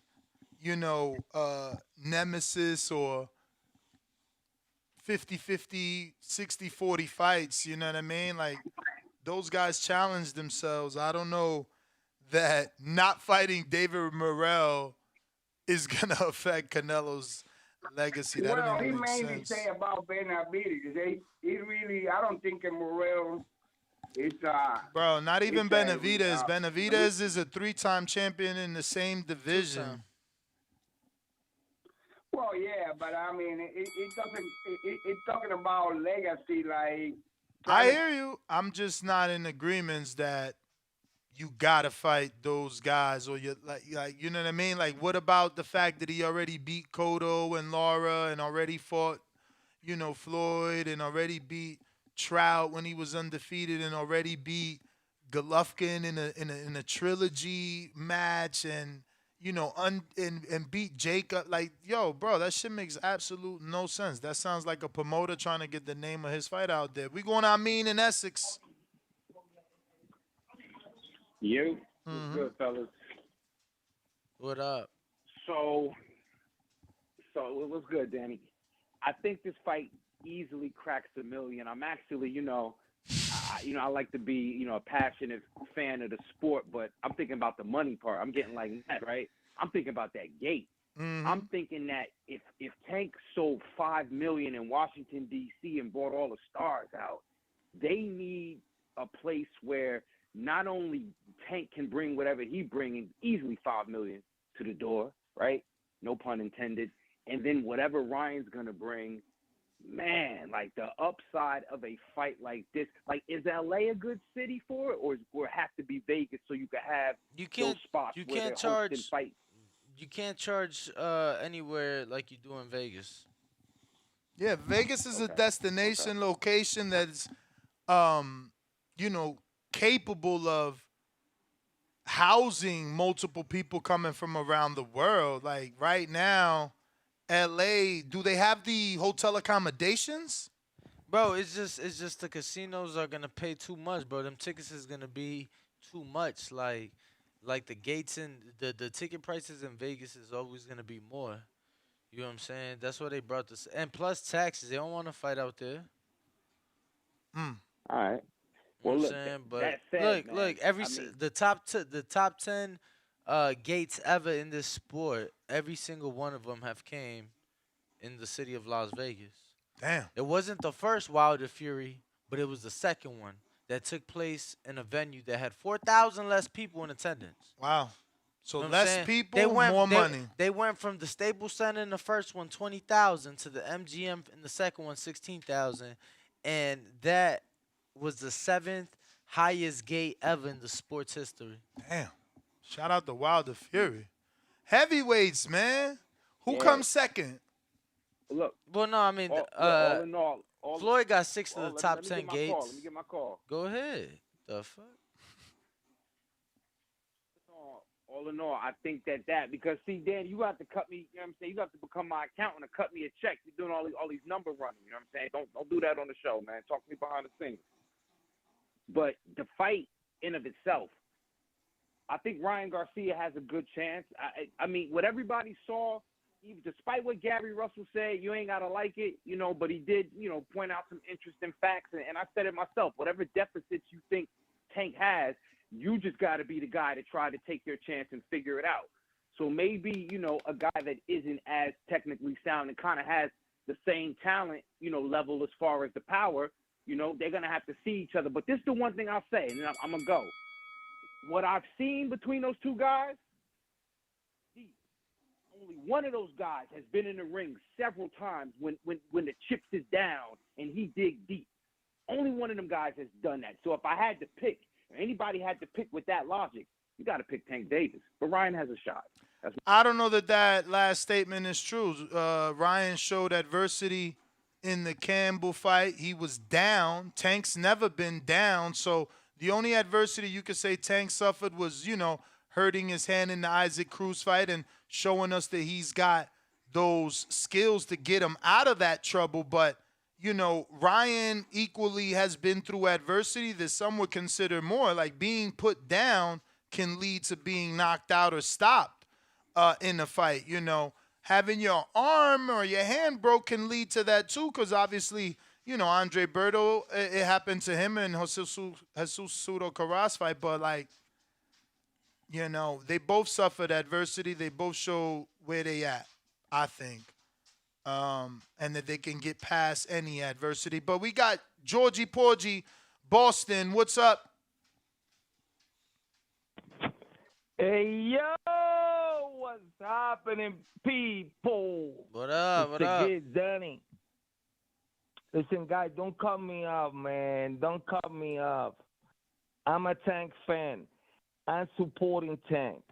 I'm not here to try to fucking rain in the parade or anything like that. But I got a fair question. Tank got a hearing on February. What are the chances that this legal situation that he got going on block the fight? That's the elephant in the room that nobody seems to be talking about. I want to know what you guys think. Everybody out there, please support the channel, donate, Patreon, everything. Gotta go, I'm out. So, I mean, just from my experience, you know, even if you lose trial, it don't mean that you get sentenced on the spot. You could return the sentencing like Floyd. You can, I don't know, have that sentencing date pushed back depending on, again, how much time you are receiving. We don't know the seriousness of that sentencing until the end of the trial. So, you know, yeah, it is an elephant in the room. But again, we've seen Floyd have his date pushed back, you know, and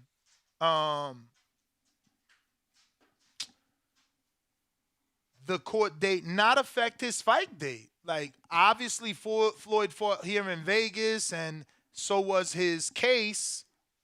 But, you know, yeah. We got more callers to get to. Looks like Juan Molina. What up?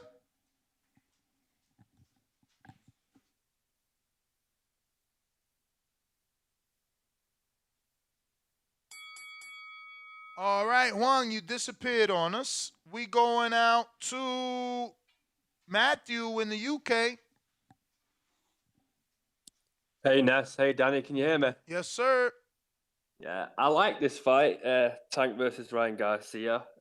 Regards to the pay-per-view buys, I think realistically it probably does 300 to 500,000 buys because a lot of people are going to steal it. And, you know, we know the economic situation in America and even the UK is not great. People are going to look to save money where they can. I think even in the UK, the fight will do well because Ryan Garcia is very popular. Tank too, but I think Ryan Garcia more, you know, with the social media stuff, YouTube, Instagram. But I think the Campbell Ryan fight was out there, right?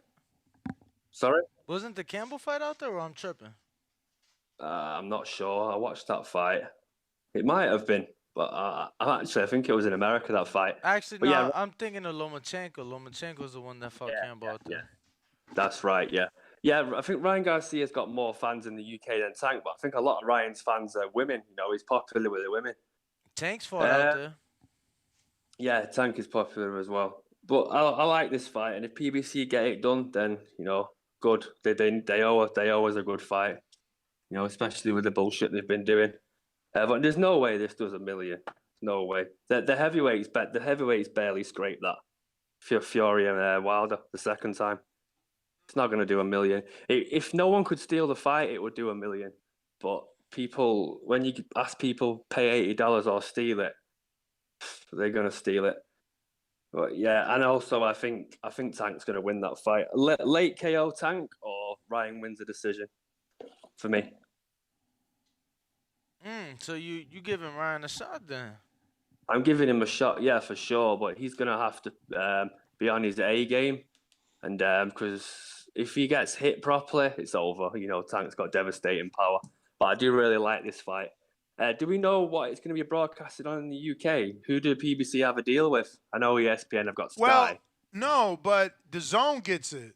So you guys get DAZN. Yeah, DAZN is part of this. Pay-per-view DAZN, you think? Oh, yeah. Oh, yeah. Because yeah, Ryan's words were you can buy it on DAZN, but I'm not sure of how, you know, all the details. Yeah, the gate will be massive. You know, it'll generate a little bit of money in the UK, generate a lot of money in the US. It's a good fight. I hope it happens. The sport needs it. Sport needs it, especially after the news we got yesterday. Matthew, UK, thank you for calling in. We're going to John Nathan Lambarena.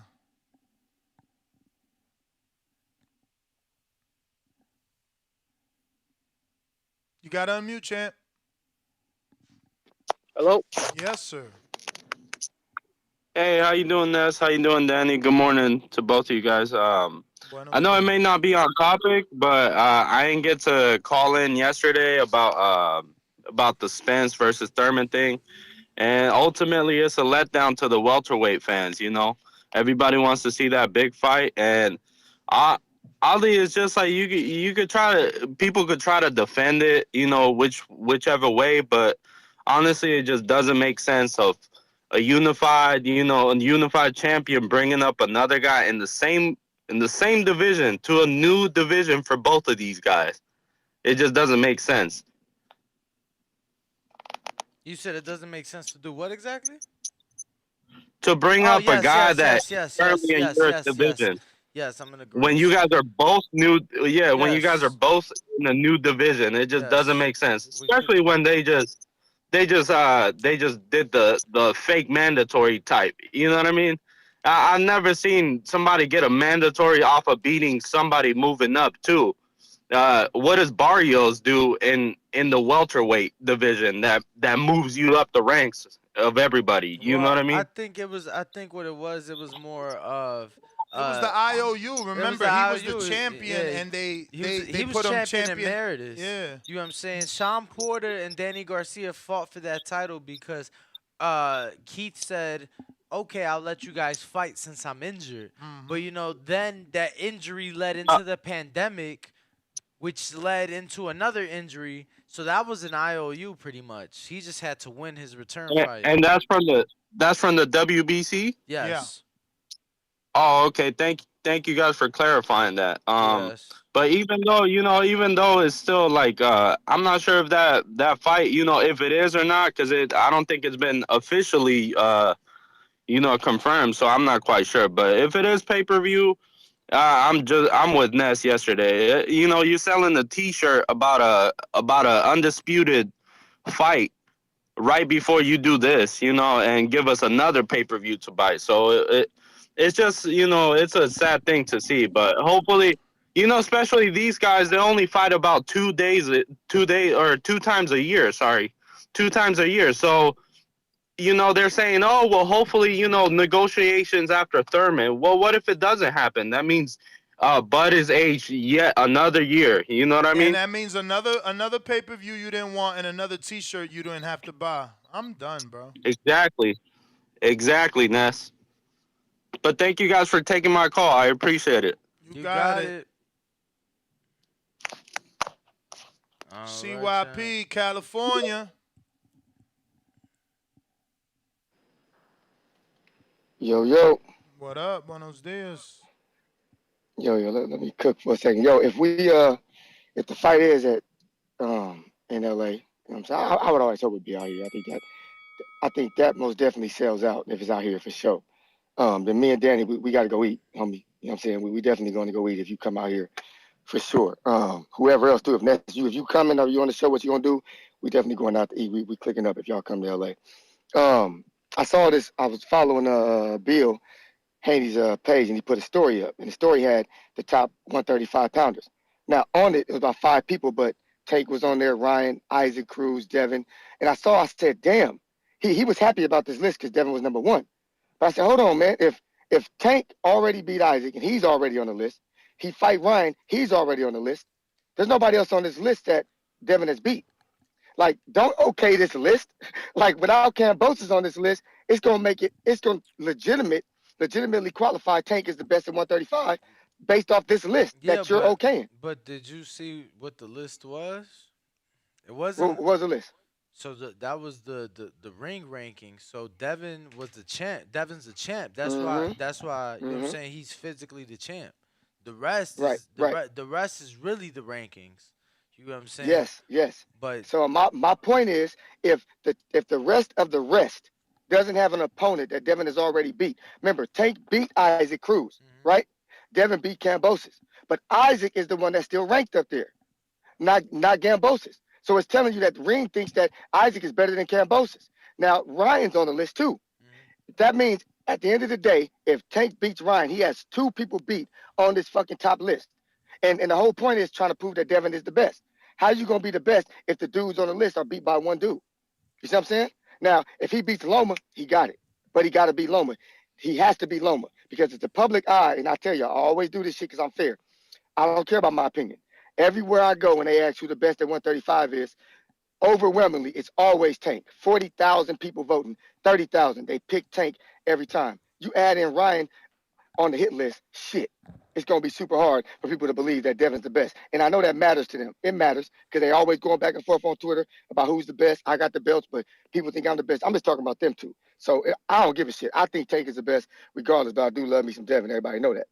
Now, when it came down to the numbers, I personally don't care. But I do think if the social media stars get invested into this fight, it would do $1 million. The Jake Pauls, what's the black, the Dejies, if them dudes get involved in this fight and talk about it all the way leading up, I think that the followers who follow Ryan also follow them. They will actually buy the fight and want to see the fight. So I think it's going to take a lot of movement from that social media crowd because the social media crowd that Ryan got, they be on pay-per-view based off them Instagram numbers. The real Instagram stars are the Dejies and the Jake Pauls, but they also know Ryan and they all cool. So that to me will help them get over $1 million. CYP, thank you for participating. We going out to Connecticut. Let's see who we got. Cliff, what it do?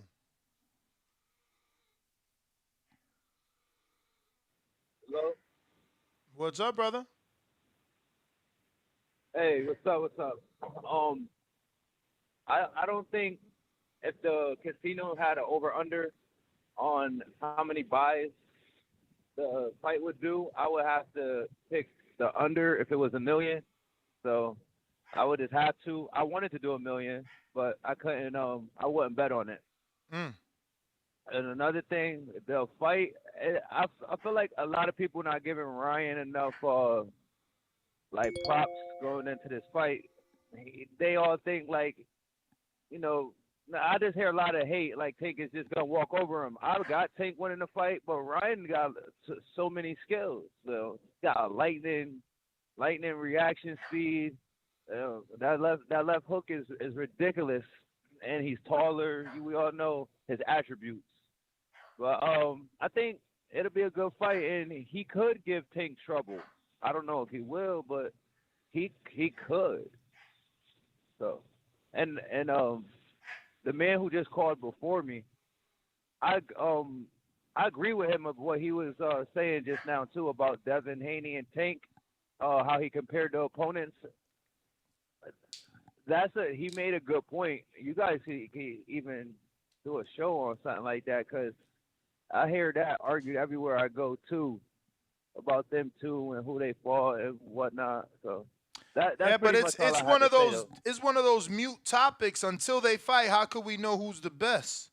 Obviously, we know Tank is a puncher, You can't. and we know that Devin is a superior boxer. But until they get in there, we don't know if Devin's boxing can stand up to the punch, and we don't know if Tank can land that deadly punch. Yeah, that's what we all want to see. So, but until they fight, all we could do is compare resumes and what we see when we watch them. But that's just an argument you hear around any boxing circle or in a barber shop, and because Devin got the belts the way he got them, but Devin's my favorite fighter. But the way he got the belts was like, come on, like anybody truly. Like, not anybody, but Tank, anyone could have beat Kambosa for them belts. Not anyone, but the top guys. So Devin has How many of those top guys? Hold on. people's How eyes. many of those top guys that you think would have beat Kambosos do you really believe would have gone to Australia twice to do it? Because that's what y'all can't forget. To say anybody could have beat Kambosos, okay, that's easy. Could they also have beat him in his hometown twice under the same contract? And would they have also took less money? Or would they be like the rest of this generation that doesn't make fights because they want more money? So to say that anybody could have done that, I think is unfair, because not anybody would have done it. Only Floyd took less money. You got Crawford and Earl out here shitting and bullshitting on us. You got AJ and Wilder doing the same. So many fights don't happen because these dudes feel they deserve a certain amount. Floyd took 30% in the Oscar fight, and Devin took a slave contract. He had to sign to two promoters to get the fucking fight. Show me Tank signing to two different promoters. He had to sign to Lou DiBella and Top Rank. You guys like to forget that. Show me who the fuck was going to do that. To minimize it and say it's nothing, and then anybody would have done it. So why the motherfuck they didn't? And then the guy Hold on, I ain't fucking done. Wasn't Tank out here talking about, I beat Kambosos for free. Keep them belts. So why the fuck you ain't sending an offer? Ain't you the A side? Ain't you the cash cow? Come on, man. You dudes got to wake up. Then y'all get mad because I tell you the truth about your favorite fighter. And then on top of that, the guy that was allegedly at the top in T.O., he ain't beat him. Everybody thought he was going to walk through him, but that wasn't the case. So it's like the takeover loses, and we going to act like he wasn't the next up. The guy that was being talked about after beating the Matrix and Lomachenko, and then J-Lo and I'm at J Balvin Walker's out with J-Lo. We gonna sell him and J Balvin at the Miami. Y'all fickle. Y'all fickle, but I'm here every day, 7 days a week, 2 times a day to remind you how fickle y'all are. I never let y'all forget who did what. Appreciate no. it. It's his turn. I gotta give him his time. I mean, we talked over him, Danny. Goddamn. Goddamn, Danny. I'm gonna be real short anyway. When Ness said the truer words was ever spoken, I'm not one of them guys. Nobody could have said it better than the way that you just put it down, and that's why Devin Haney takes his sport and greatness and his mentality so serious. I don't think anybody, Shakur, Tank, or any of them is as like focused and militant towards this sport the way Devin is. Like, he truly wants to be great. and he's willing Yeah, to do whatever to prove I that. don't know. Shakur seems that way too. I never No, spent Shakur's a intimate great time with Tank, talent, so but I I can't see say that. Shakur out late. Hold on, I see Shakur late at night at a dice game and stuff. I don't see Devin putting himself in positions like that. Like Devin reminds me of Kobe, the way that his work ethic and the way he takes his craft so serious. These other dudes, you catch them in shady little situations outside the ring. Let's not forget that Floyd used to go to the club and then run home. And then run home. Like, bro, just cause people But he ran home from the club. Bro, right? okay, but that's what I'm saying. He That, went to the bro, club and ran home. let me tell you, and this ain't even just to you. This just to everybody tuned in watching. Bro, like, these are human beings, brother. Like, people go out, people are gonna go have fun. Like, what? I'm not saying there's no. nothing I'm just wrong saying. with- I'm just saying I'm your not saying favorite something fighter, wrong with it. bro. I'm just saying it represents something when. I hear you, champ.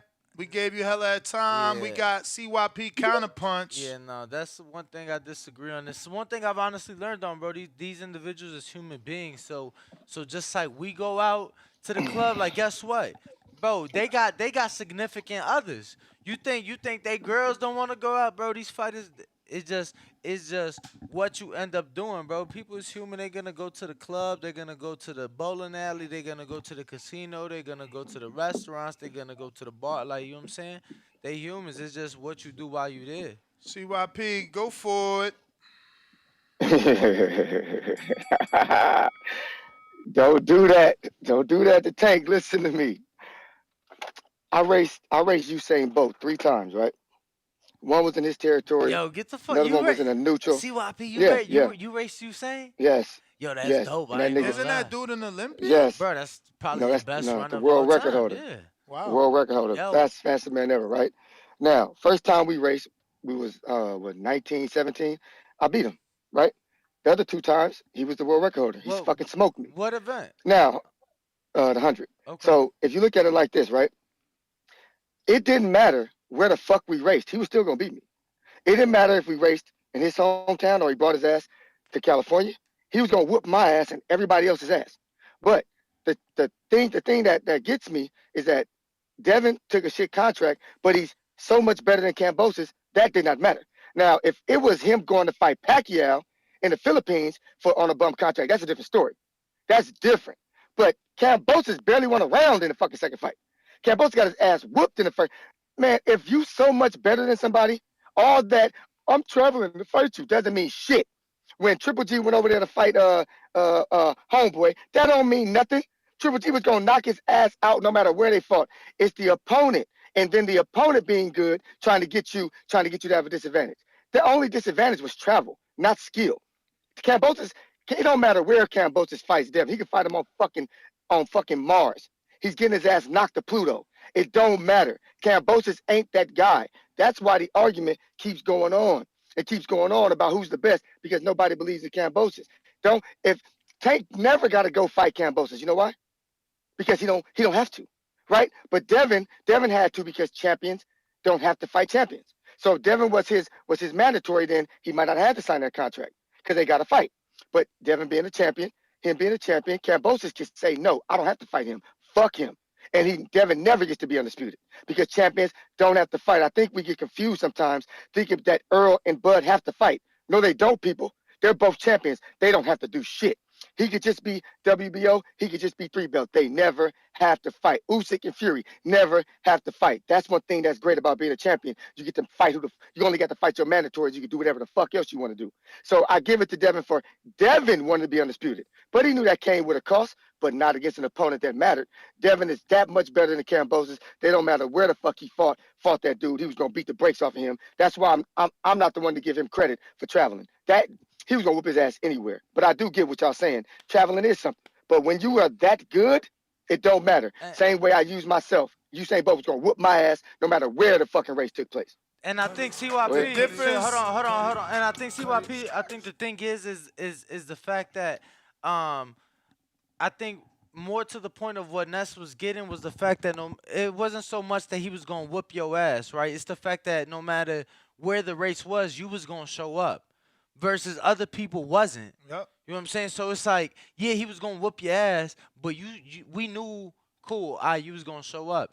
We didn't know what other people, like, we know And that he's can't just be forgetting. He's just forgetting again. Like I said, boxing fans are fickle. He's just forgetting that going into the first fight, Kambosos wasn't this huge underdog that he's making it out to seem. No. We forgetting that Kambosos dropped Tio. We Like, forgetting that he was coming I off ain't gonna of that lie, win and that wasn't tight. I ain't gonna lie, like, Devin was like a minus 170, like, motherfuckers, like, that's a close, like, that's not a heavy favorite, like. No, what is Ryan right now? I mean, shit, I want. What is Tank right now to Ryan? So again, boxing fans are fickle. We forget what really took place and we diminish by mistake. But the stakes were high. Kambosos was coming off of a win, the biggest win, and a knockdown win. So to say that Devin knew he was going to win when the bookies themselves had it tight is crazy to me. And there isn't a lot of people that would have took it because, believe me, if it was worth something, Leonard and Floyd would have done it because they were talking about it. Leonard talked about it. Oh, Devin's father did a good little job with Devin, and we would never go over there. So then we got to give that man credit for going over there. And that first fight was not tight like that, where Devin was this huge favorite. We were excited that we were going to make money because they had it like that. Word is born. We were expecting bigger favorite. Word is born. CYP counterpunch number dos. Yo, listen to me. I get what you're saying about boxing fans are fickle. Not me. If anybody remembers what I called Kambosos the whole time, I called him the split decision emperor. I never gave him credit. I do remember Never that. did I rank him that good. So for me, I knew Devin was going to beat the brakes off that dude. Matter of fact, I won money on it too. I won money on it individually and in a parlay because I believed. I was not fooled by all that bullshit Kambosos was talking about. His little short arms. Like, to me, I think Tio in a rematch would beat him. So I never thought he was all that good, to be honest. So for me, y'all know, you know, I never thought he was that good. Now, the last point I made, but I forgot to mention this point. Breaking your hand or injuring yourself in a fight and continuing and not looking for the ref to stop it and still winning, to me, is much more important than being dropped and still winning a fight. I look at Andre Ward when he was dropped by Kovalev, getting up and still winning. You look at Marquez and Pacquiao, back and forth, how many times they dropped each other, still got up and fought. That's a part of boxing to me.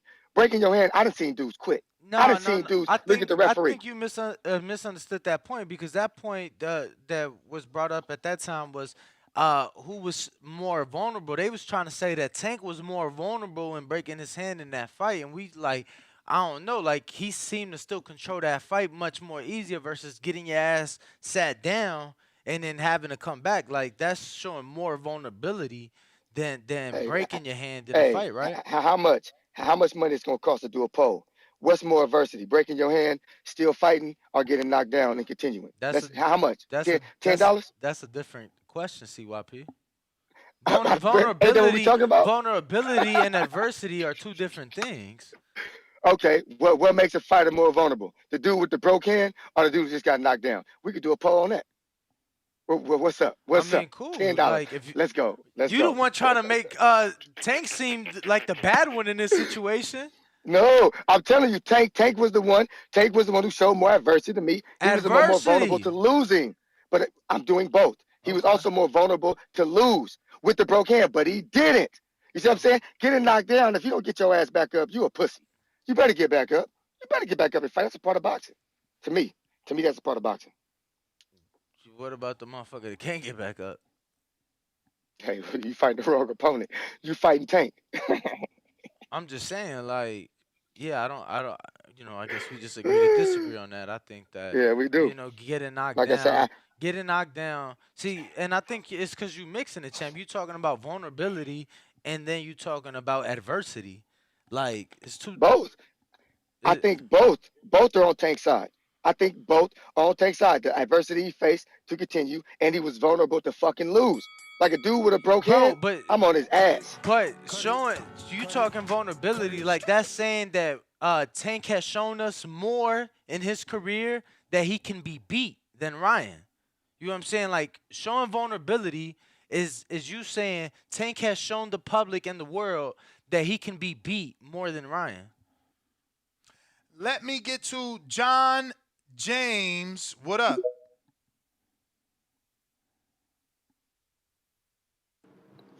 Yo. Yo.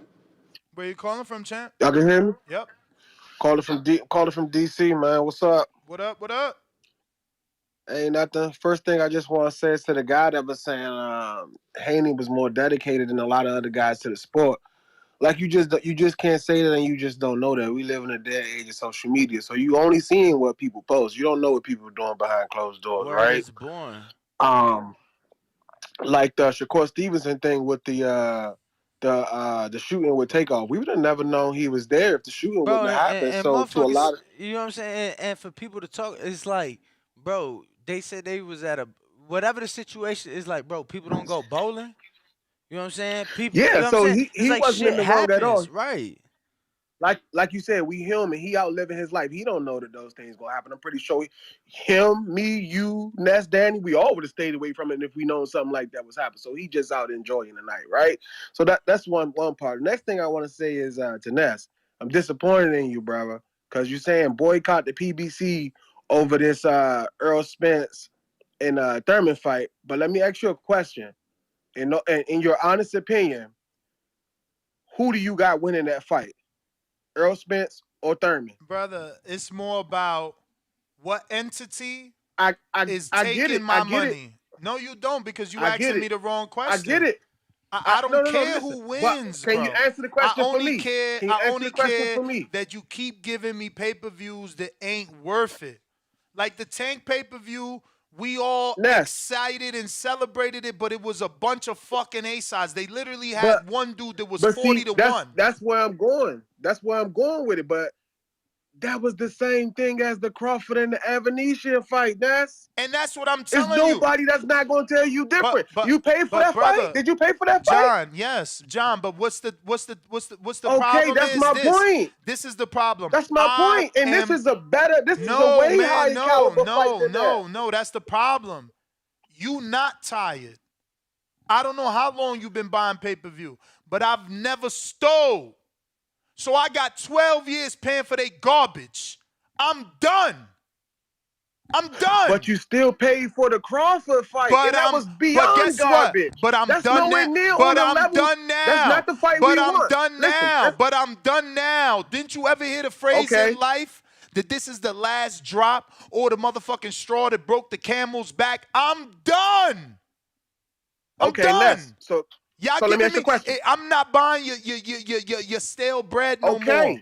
It's over. Okay.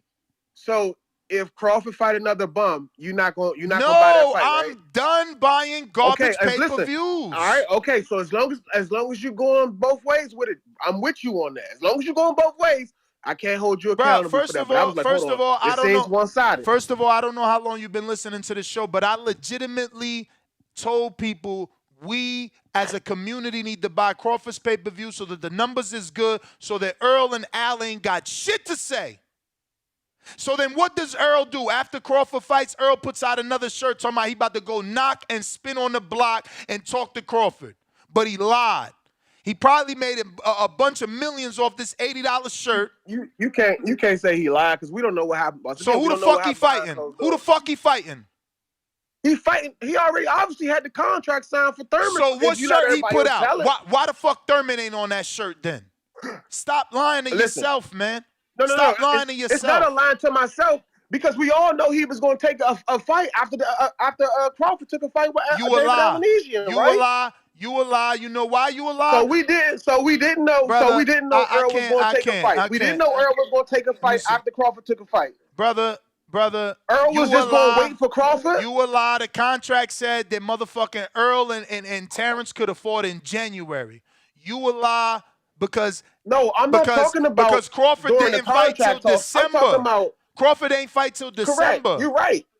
You're right. And then you another lie because the WBC didn't mandate Thurman until November, and I was at the convention, not you. So you just a lie all around, man. So I gotta go. I gotta go. He put the shirt out in November. How he put the shirt on in November? The shit just came this week. Why you lying? You want me to go through my talk email? about the one where he looking around the corner? Bro, I got both of them right. I got both of them right here. He lied to you twice. I gotta go. This show ain't about him. All right, go ahead, man. Fuck, y'all, like, it's 2 shirts right there, and y'all still acting blind. How many more? It's gonna be a 3rd shirt. Like, what is you talking about, bruh? You making shit up for a man that's telling you every time he get a chance, he about to fight Crawford, but then he slide in another motherfucker. Bruh, and you still talking about old shit. Ernest in Alabama. Hey, guys. I agree with Ness. Until Devin and Tank get in the ring, I mean, it's all conjecture. Devin's undisputed. So you got to do what you got to do to be undisputed. Now, about Ryan and Tank, as far as pay-per-view numbers, how much is fight? How much is fight going to cost? $80, you know that. $80, okay. $600K max. $600K max. Yeah, that's my call. All right, brother. Well, we appreciate you, Ernest, Alabama. Luis Reyes, what up?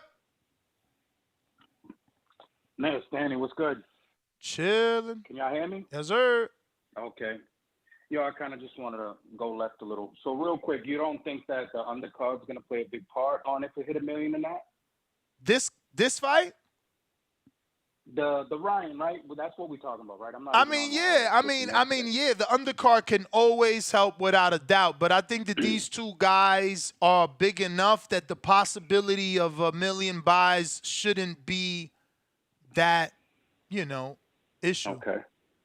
So real quick, just 2 quick questions, and I'm gonna let you go. Do y'all think they'll do crossover promotion on the undercard? Possibly. We seen that happen on Wilder Fury, remember? Okay, and what about, do you think they will add any clown shows to the undercard? You know what I'm saying already. YouTubers? Nah, not for these guys. I know that you probably are thinking that because Ryan's a social influencer type of boxer, but, he's still a legitimate boxer. More the DAZN shit than Yeah, but they got their own series. But you're right. They got their own series. They signed a 5-year deal. I cannot believe it, man. It's like, fuck, man. They gave KSI a 5-year deal to do Misfits boxing on DAZN. It's crazy. Yikes. But we struggling to get fights. All right, that's all. That's my call. Enjoy the rest of your day. Thank you, brother, for calling. And if you are on Blog Talk and you feel like I ain't go to you, that's obviously because you ain't pressed that numero uno. And, I don't know why you guys are, again, I get it. Some of you dudes are young. You haven't really lived life yet. But you're like, oh, Ness crying over shirts. Do you understand that they cost 2 pay-per-view prices? They're $80 a pop. These $2 shirts, remember, I've been doing this for 12 years. You can buy Gildans. I don't send y'all Gildans. I at least buy Bella fucking Canvas and new Next Level. You understand? We talking about $2 shirts being marked up for $80 and you still ain't get the fight, but you still acting blind and dick riding a fighter. Oh, he's my favorite fighter. He's entitled. Didn't Crawford fight a bum? Like, just shut the fuck up, man. Shut up. Jesus freaking Christ. James Payne Lethal, what's up? Top of the morning. It's me. It's your boy checking in from the great state of Tennessee. James, P-A-Y-N-E, Mr. Lethal himself. And you know, like I know, the best part of waking up. TBV in my cup always. Shout out to the TBV alumni, made that slogan world famous. Shout out to Folgers, but I like Maxwell's house better. Yeah, man. This fight, Tank and Ryan, though it is not for the official titles, because we all know Devin holds the undisputed championship at their weight class. But yo, man, just as far as casual crossover appeal, major marketability to all of the major sports news outlets, this is the one, man. This is the marquee fight in boxing right now. Ryan's crossover appeal, his social media influence, and millennial influence. Tank just being just the cultural leader right now as far as boxers that casual fans know. I mean, this is gonna be a star-studded event, man. I expect it to do record gates, of course. It'll be in the top 10 of gates in Vegas history. I have no doubts, no matter where they put it in, whatever venue. I do feel previous callers in saying that we wish we could get a bigger seating capacity for it to give more people the opportunity to come. But this is one of those things where it's like feast or famine, man. You know, this for the top upper echelon, you know, celebrities and guys like that. I think that's where they're going to go with. I really don't want too much buy-in on the nostalgia fact of Oscar and Floyd. They had their time in the sun, and now it's all about the young guys to get their time in the sun and be the new faces of boxing to carry it forward for this new generation of 140s and under that's pretty much taking over the sport. So I love to see it. I'm gonna watch more film so I can give a fight analysis later on. But as far as just profitability, man, this is gonna be the dopest shit that you could possibly want to do. And I just found out a little birdie just told me that we gonna be working at Misfits, one of those Misfits boxing events that's coming to Tennessee. So y'all will be hearing more from me about that. So shout out to KSI for bringing that work around where I can get some of it. So yeah, that'll be my call, man. I appreciate y'all. TBV La Familia for life. You know what I'm saying? This is the illest, trillest, dopest boxing podcast in the entire galaxy on some third rock from the sun, astrological type shit, man. You don't need NASA for that because James Payne leaked told you himself, man. Blue Collar Bullet checking out. We got Jerron Wolf. What up?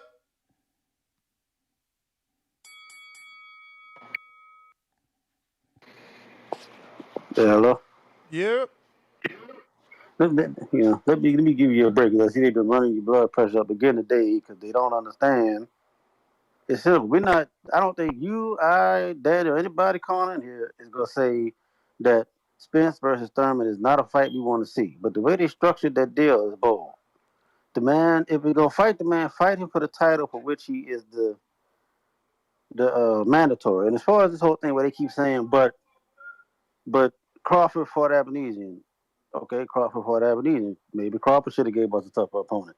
That has no bearing on this fight. And at the end of the day, the fight we want to see is Spence and Crawford. And the thing of it is Spence and his management think they're playing chess, but they're playing checkers. Because eventually, you're gonna be hounded with Crawford's name as long as you box. You can keep trying to wait it out and try to figure out how to get an advantage, because clearly Spence and all his management must not think that he can beat Crawford. Otherwise, if you think you can beat the man, get in the ring with him and beat him. You don't have to play all these games and mess over Keith Thurman and do all this other stupid stuff. Try to find some kind of advantage to try to beat this man on paper. Put it on paper to try to beat him instead of getting in the ring and beat him. It's real simple. I don't know. I don't know what they're not understanding. We're not saying we don't that the Crawford and the Spence and Thurman fight couldn't be a good fight. But if you're gonna do that, do it right and stop running from the fight everybody wants to see, which is Spence Crawford. You're either gonna fight him or you're gonna hear his name for the rest of your life and wonder, should I have just gotten in the ring with him and got it over with? But that's my call. All right, all right. It's sad to see so many stupid people, man. I swear, so many people talking about this shirt, not understanding that he's playing off your emotions. He beat Ugas, getting the third belt, and he puts out a shirt like he's about to go negotiate with Bud, and that's next. Makes a bunch of millions off the shirt. That don't happen. Blames it on Bud. Tells you he's going to spin the block. Puts out another shirt that he's about to spin the block. Makes a bunch of millions. Announces he's fighting Thurman at 54 for no belts, not making any defense. Again, you're just an idiot. and you like to be abused. You into S&M, I get it, man. Some of you dudes are fucking weirdos and shit, and you want to be handcuffed and spanked and weird shit like that. I'm not into torture, man. Thank you. You can keep that shit. Let me get to Saquon. What up? Nah, this was good, my brother. How you doing, man? Chilling. Chilling. What's good, Danny? I don't know if he's. I can't see if he's there now, but what's good, fellas? Yo, I wanted to sort of go back, yo. I know I'm gonna get off topic a little bit, but this Rashidi Ellis Roman Villa fight is still leaving a little bad taste in my mouth, man. Pause. But you're the betting man, right? Why has anybody ever really thought that like some sort of shenanigans could have taken place with the judges? Because in my mind, if Roman was the underdog, there's money to be made in a fight like that. You know what I mean? I'm watching the fight. Rashidi's hitting him with all types of combinations. Of course, he got gas. Maybe the psychological component, like he's hitting this man with everything, and he keep coming, and that tired him out in the later rounds. But you the betting man. Do you could there possibly be some sort of something at play here that would make these judges say that, okay, Roman is a small enough underdog that if we give him the fight, there's money to be made, and go from there. No, I just can't see how they picked him in that match on Saturday. And I know you the betting man. What you think on your end? Yeah, I mean, we talked about this. I don't think that the house wants the underdog to win. That's why they give you the odds on the underdog. Yeah, but wouldn't that for instance, right? If Ruiz won on the cards, right, that's where the house would lose their lunch, right? Say Ruiz versus Joshua, the house would have lost their lunch. But it didn't go to Ruiz because he knocked Joshua out. He made the statement, so they lost it fair and square, right? But I don't get what you mean by that. What you mean fair and square and lost their lunch if it's a knockout? Not fair and square. Like I'm just talking. You the betting man. I'm not really a betting man. I'm just throwing out because I'm asking from your expert opinion from the betting stance, right? Now, if Ruiz won in a decision, then everybody's yeah, but that's what I'm trying to uproar. figure out. What you mean by decision and knockout? A win is a win. So I don't understand why you're trying to value one more than the other. Because Roman, everybody believes that Roman clearly lost. But if he's the underdog and there's somebody or something that says, okay, all of these A sides are heavy favorites, this is the one. And Roman, don't get me wrong, is a live dog. He was. If you did your research, you knew he was not. He was no pushover. But could there have been money to be made in the judges, you know what I mean, giving Roman that fight from the betting standpoint to give the dog the fight? Yeah, I mean, I'm lost, Saquon. I really don't know what you're talking about. All right, man. All right. Well, listen, great show. I'm gonna go back to listening.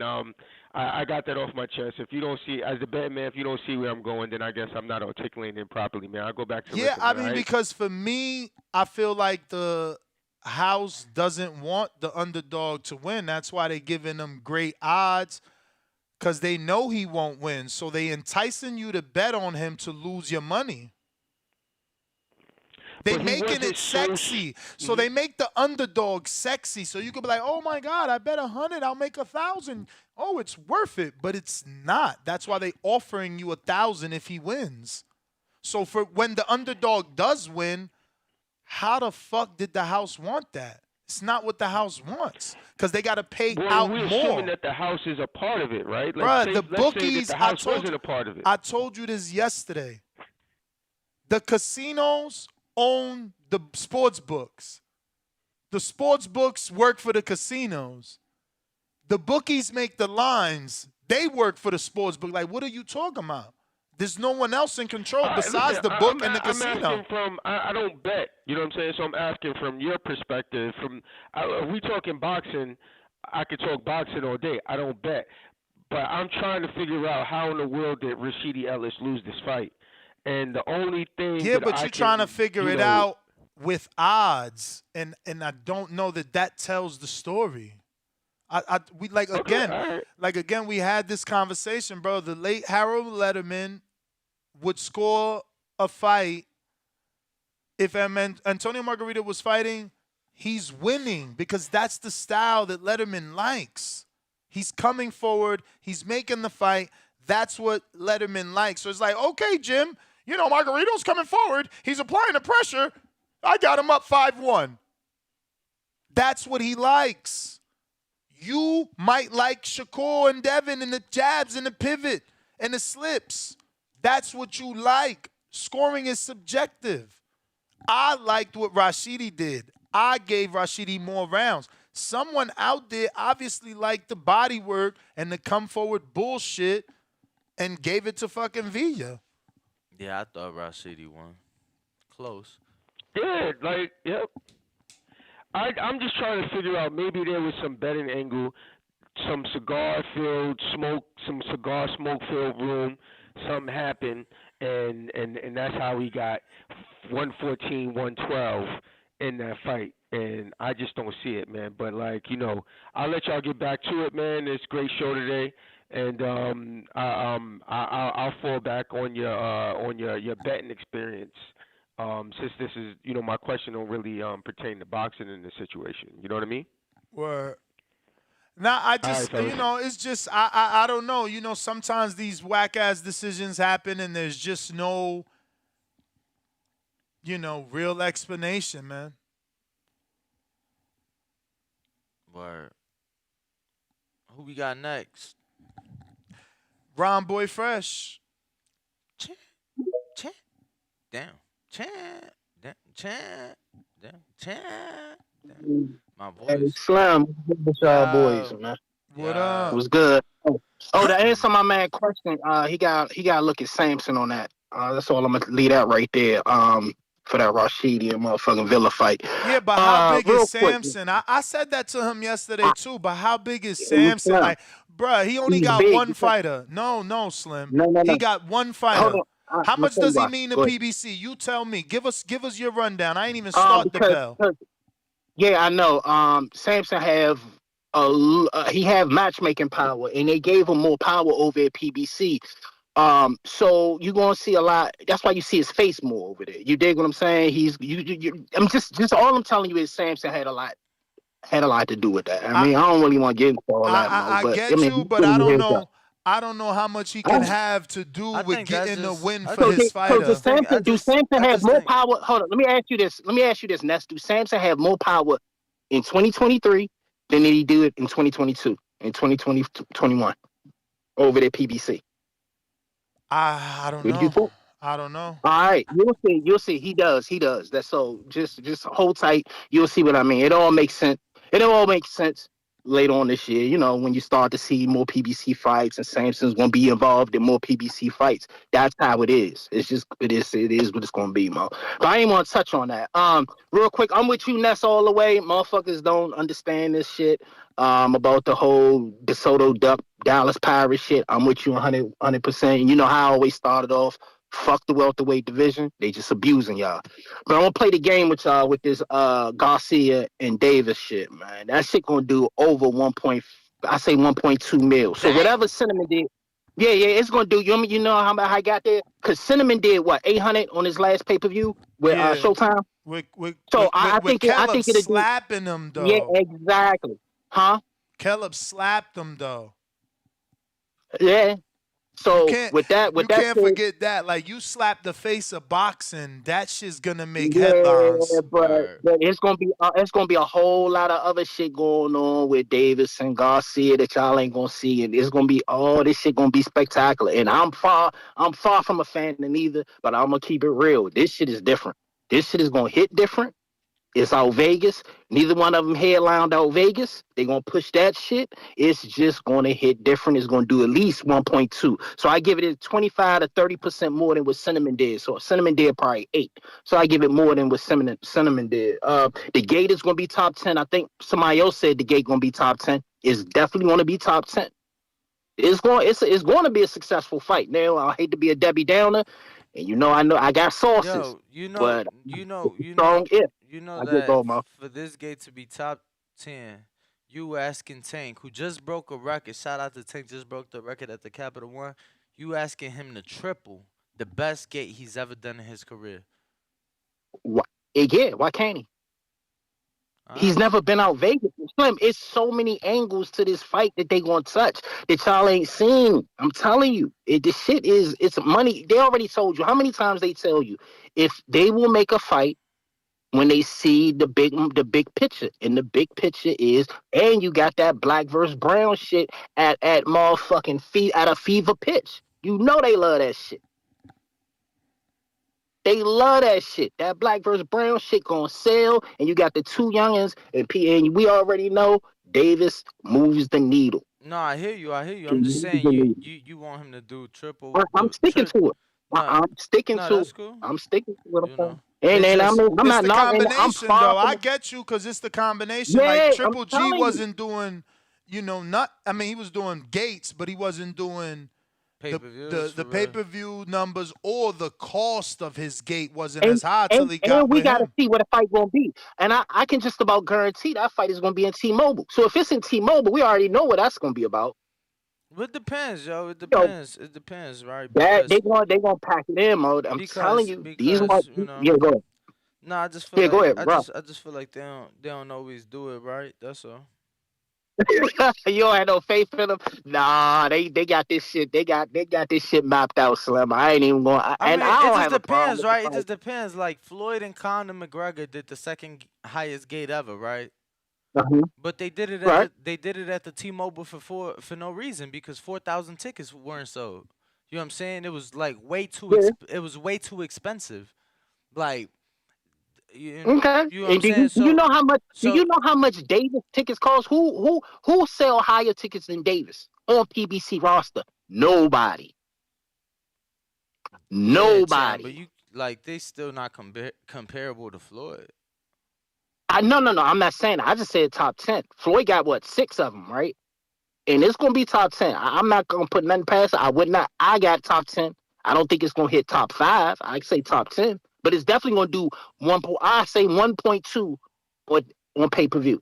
1.2, and that's what motherfucker Young and stealing. That's what all that shit. Cause them chicks gonna get their daddy to buy this shit. It's gonna be a whole bunch of them little girls gonna be like, No, "Hey, I daddy, agree. buy I this agree. I motherfucker fight." agree. I agree. I'm talking Oh, about you know what I'm saying? Cause they both of them bring the little girls out. yeah, You know no. what I'm saying? They got big, yeah. So it's gonna hit a whole different level of this shit. And I'm not saying that low, but you know what I'm saying? They hit a demographic of probably like 12-year-olds all the way up to motherfucking 52-year-olds probably. You dig what I'm telling you? Mm. That's what we talking about. If you break it down, man, them motherfuckers, the females is gonna push this shit. They gonna do it just like they did it for Oscar. Yo, Oscar pushed the needle for the if females. Tank and Ryan make that top 10 as you predicted, like, and I just Yeah, did it, they just barely have to beat it, right? If they yeah, barely beat it, and it's at the T-Mobile, so it's more tickets, so it's cheaper, right? more tickets. Right? No, That I think it's listen, going. listen, I listen, think the listen, tickets listen, are going. listen, Oh, go ahead, listen, go ahead. listen. I'm Go ahead. saying it Go ahead. would. Okay. I'm just saying just to break it in that venue versus the MGM because they got less seats. So I did the Yeah. T-Mobile. The average ticket price for that fight would have to be $750 for Tank and Ryan to hit top 10. So, Average. average. That's Yeah, the but average to 750. That's the tough. ring size gonna be way more than that. Yeah. Way more. Yeah. What was Canelo ring size? So At 1,500? Nah, I mean Canelo. no, it was more than that. Yeah, Canelo used like 2-3 racks. Ron, let me get Yeah, to some it's others, like 3 baby. racks. Yeah, I'm out, Mo. Yeah, I just wanted to touch bases. All right, good looking out, y'all. Appreciate you. And that's a sellout. You know what I'm saying? Yeah, JP, Las Vegas. Yo, what you got? Mo? Yep. All right. Shit. Hey, Ness, you mentioned earlier about somebody sending an article talking about the parallels with De La Hoya Mayweather and Gervonta and Ryan. Where do you think's the best place to send something like that these days? Because I already had that in mind, something like it. Man, we'll post it if you writing it, but I mean, I don't know. You can try to be a contributor for Ring and Yahoo. They accept, submissions. Boxing 24 accepts submissions. But yeah, 24, yeah. you just need to find a home, bro. But and push the article because we don't see those type of stories anymore. And we do need that. Right, right. We need the tie-in, That's, the old with the new and the new with the old. yeah, that's what I was telling the fellas on the back call. But it's like it's not a lot of places for those kind of pieces anymore. It's just beat writers these days. So Yeah, because that's one thing. everybody is they care about the now, what's happening now, what's happening now. They want to digest everything as rapidly as it comes out. Like, think about what you're talking about. What you talking about, bro? You talking about any fucking article you pull up on the internet today tells you 2 minute read, 3 minute, bro. Don't nobody want to go through that shit. So that's why, you don't see as I much ain't gonna of it. say nobody want to go through it. It's just It's not. it's Not as. losing. It's not as prevalent as it Yeah, is. yeah. I mean, they need somebody that's a strong writer. Mario Munguia was a very good writer, man. He just, took long to release. Yeah, But yeah, send it to us, yeah, bro. yeah. We'll definitely publish it. All right, for sure. Yeah, y'all got to pull up though, man. The man cave is immaculate. Come check it out. Let's have a smoke out or something. You know what I'm saying? But let me get on to this, man. It's business school with your boy JP, and I'm gonna give y'all a perspective that you've never heard before on this Ryan and Tank shit. Starting off, I don't think the fight's happening next. I'm willing to take any fucking bet anybody wants to bet. The fight's not happening next. Now, here's where the rubber meets the road. Here's where you're going to be like, JP's crazy. I believe that Ryan and team pay Davis's team to clout chase and for him to respond to it. Here's why. Here's why. Last we checked on the back call, Ryan Garcia is worth $10 million. Gervonta Davis, without ever really having to fight nobody tough like that, he's worth $10 million. Gervonta Davis' net worth was $4 million. That means he's worth double Davis without the risk. So why is he paying Davis? Make that make sense. If I'm worth more than you, why am I paying you to make me popular? So you make me relevant in the boxing sphere. You make me You make me a More real people know relevant. me. More people know Right. me. Like, what do I But need not you in for? boxing. Not in boxing though. Not as a real boxer. So Ryan's in a place that we've never seen before as a fighter, where this guy is kind of a YouTubey, but he's a real fighter though. So he's in a particular space. Why would you risk a guy who has a Dior deal, Gatorade deal, and the other shit we don't even know about to go possibly get Leo Santa Cruz?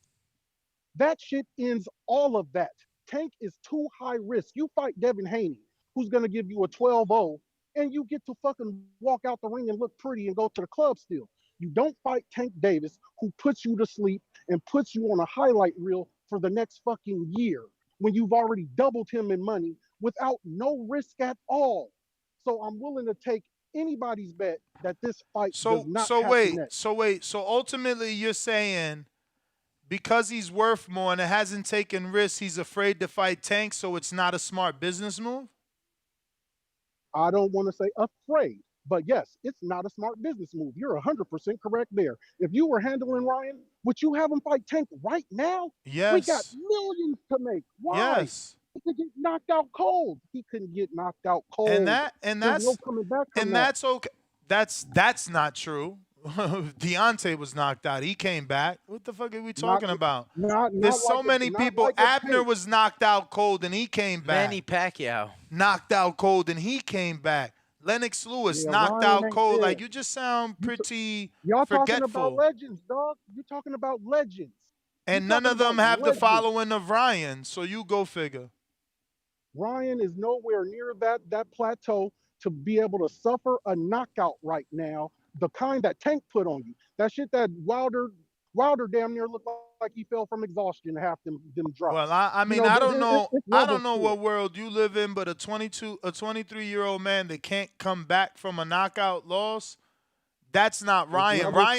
Ryan has a very declarated amateur background. Like, you guys keep acting like Ryan's some IG model when he really has been doing this all his life. Like, what the hell are you talking about? What's happened to Leo Santa Cruz? What's happened to Leo Santa Cruz? What do you mean what's happened to him? He's never had the power or speed of Ryan. That's a horrible comparison. No, I'm not saying what skills they have. I said what's happened to his career since the knockout. Ain't he fighting Lee Wood for a belt? What are you talking about? Nah, he vacated his belt.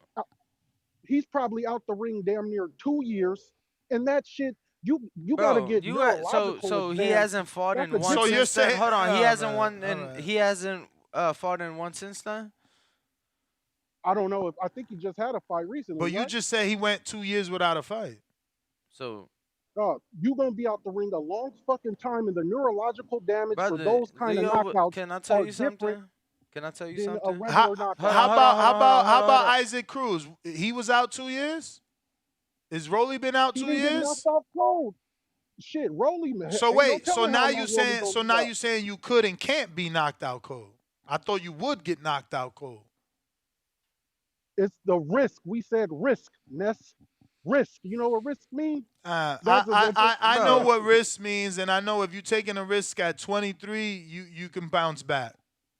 Go fight Devin Haney and have a fucking patty cake contest, or you can go fight Gervonta Davis, who could leave you cold and a nigga do a backflip over your And dead body. maybe instead of you being so negative, you should be calling in here to say, "Oh my God, this 23-year-old is running to the power instead of running to Devin." 24.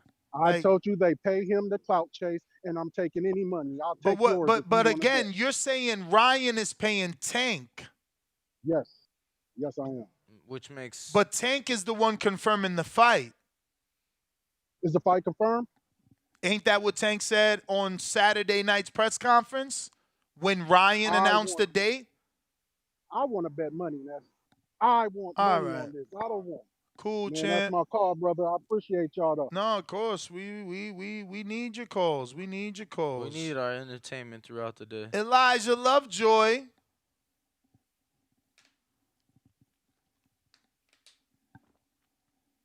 Elijah. Yo. Hello. If you're watching this on YouTube, go ahead and smash the thumbs up button while we wait for Elijah to connect. Can y'all hear me? Hello? We do now. Hey, how's it going, TBV? How's your morning? Sensational. Let's go. Lots of stuff getting talked about today, man. Yeah, I really don't understand anyone taking the perspective of the loss as a bad business move. As long as Tank's making these fighters relevant one after one after one. I mean, Barrios was not getting in the ring as Keith Thurman's comeback if he didn't do that good job against Tank, I don't think. And Cruz is more relevant than he's ever been. Rolly's more relevant than he's ever been after losing to Tank, after a loss. Ryan's already more popular than him. He's already got, 10 million followers on Instagram or some shit, and half those people don't care whether he wins or loses because they think he's good looking and he's fun and he hangs out with all the TikTokers. So I really don't see, this is a win-win for Ryan Garcia if he takes the fight, in my opinion. He's going to make the biggest bank of his life. Worst case scenario, he gets a 1 on his resume against a guy everybody already thinks is one of the best in the world, and it'll probably be an amazing fight. It'll probably be an instant classic if it goes the way that we think it's going to go. So, yeah, I think all in all, he should just take it. It's not a bad business move whatsoever. It's probably the smartest thing he could do because even in defeat, it will be a win for both of them. And it may just, jumpstart a lot more big fights happening in the sport. So, yeah, I don't see it as a bad business move at all, and I don't understand why you would think that anyone would think that Ryan is paying Tank for anything. No, I don't understand Yeah, that. that's some weird shit. Yeah, I don't get that. Ryan he's bigger money and he didn't already really super get it popular. either though, bro. Like if we're he didn't he didn't get it either, but it's all right. Yeah, but respect to him though. Everybody's got their own perspective, but I just don't get it. But yeah, and then in terms of if we're talking Errol Spence Crawford, I'm with you guys for the most part. I don't know how much power Errol Spence actually holds over the fights that he's taking. I'm sure he has some part in it, but Keith Thurman is not a duck fight. It's not a tune-up. It's not anything. Keith Thurman is a legitimately dangerous guy. So I don't respect anyone saying, disregarding Keith Thurman like that. I mean, that's not a fight you take if you're scared of people. But it's hard to respect the move up to 140, 154. That's not. I do think he's doing out of pure pettiness. I don't think he thinks he's going to lose to Thurman, but it's just not respectable, man. Just stay at 147 or completely vacate and move up and start over at 154. But don't hold up the division like this. Don't be petty because I'm sure he thinks that we think it looks cool. It does not look cool, bro. It just looks like you're scared to lose your belt. that's all it looks like. I don't believe that, but that's what people are gonna take it as, man. So yeah, I hope something changes with that. But that's my call, TVV. You guys have a great one. Peace out. Bruh, this can't be right. What?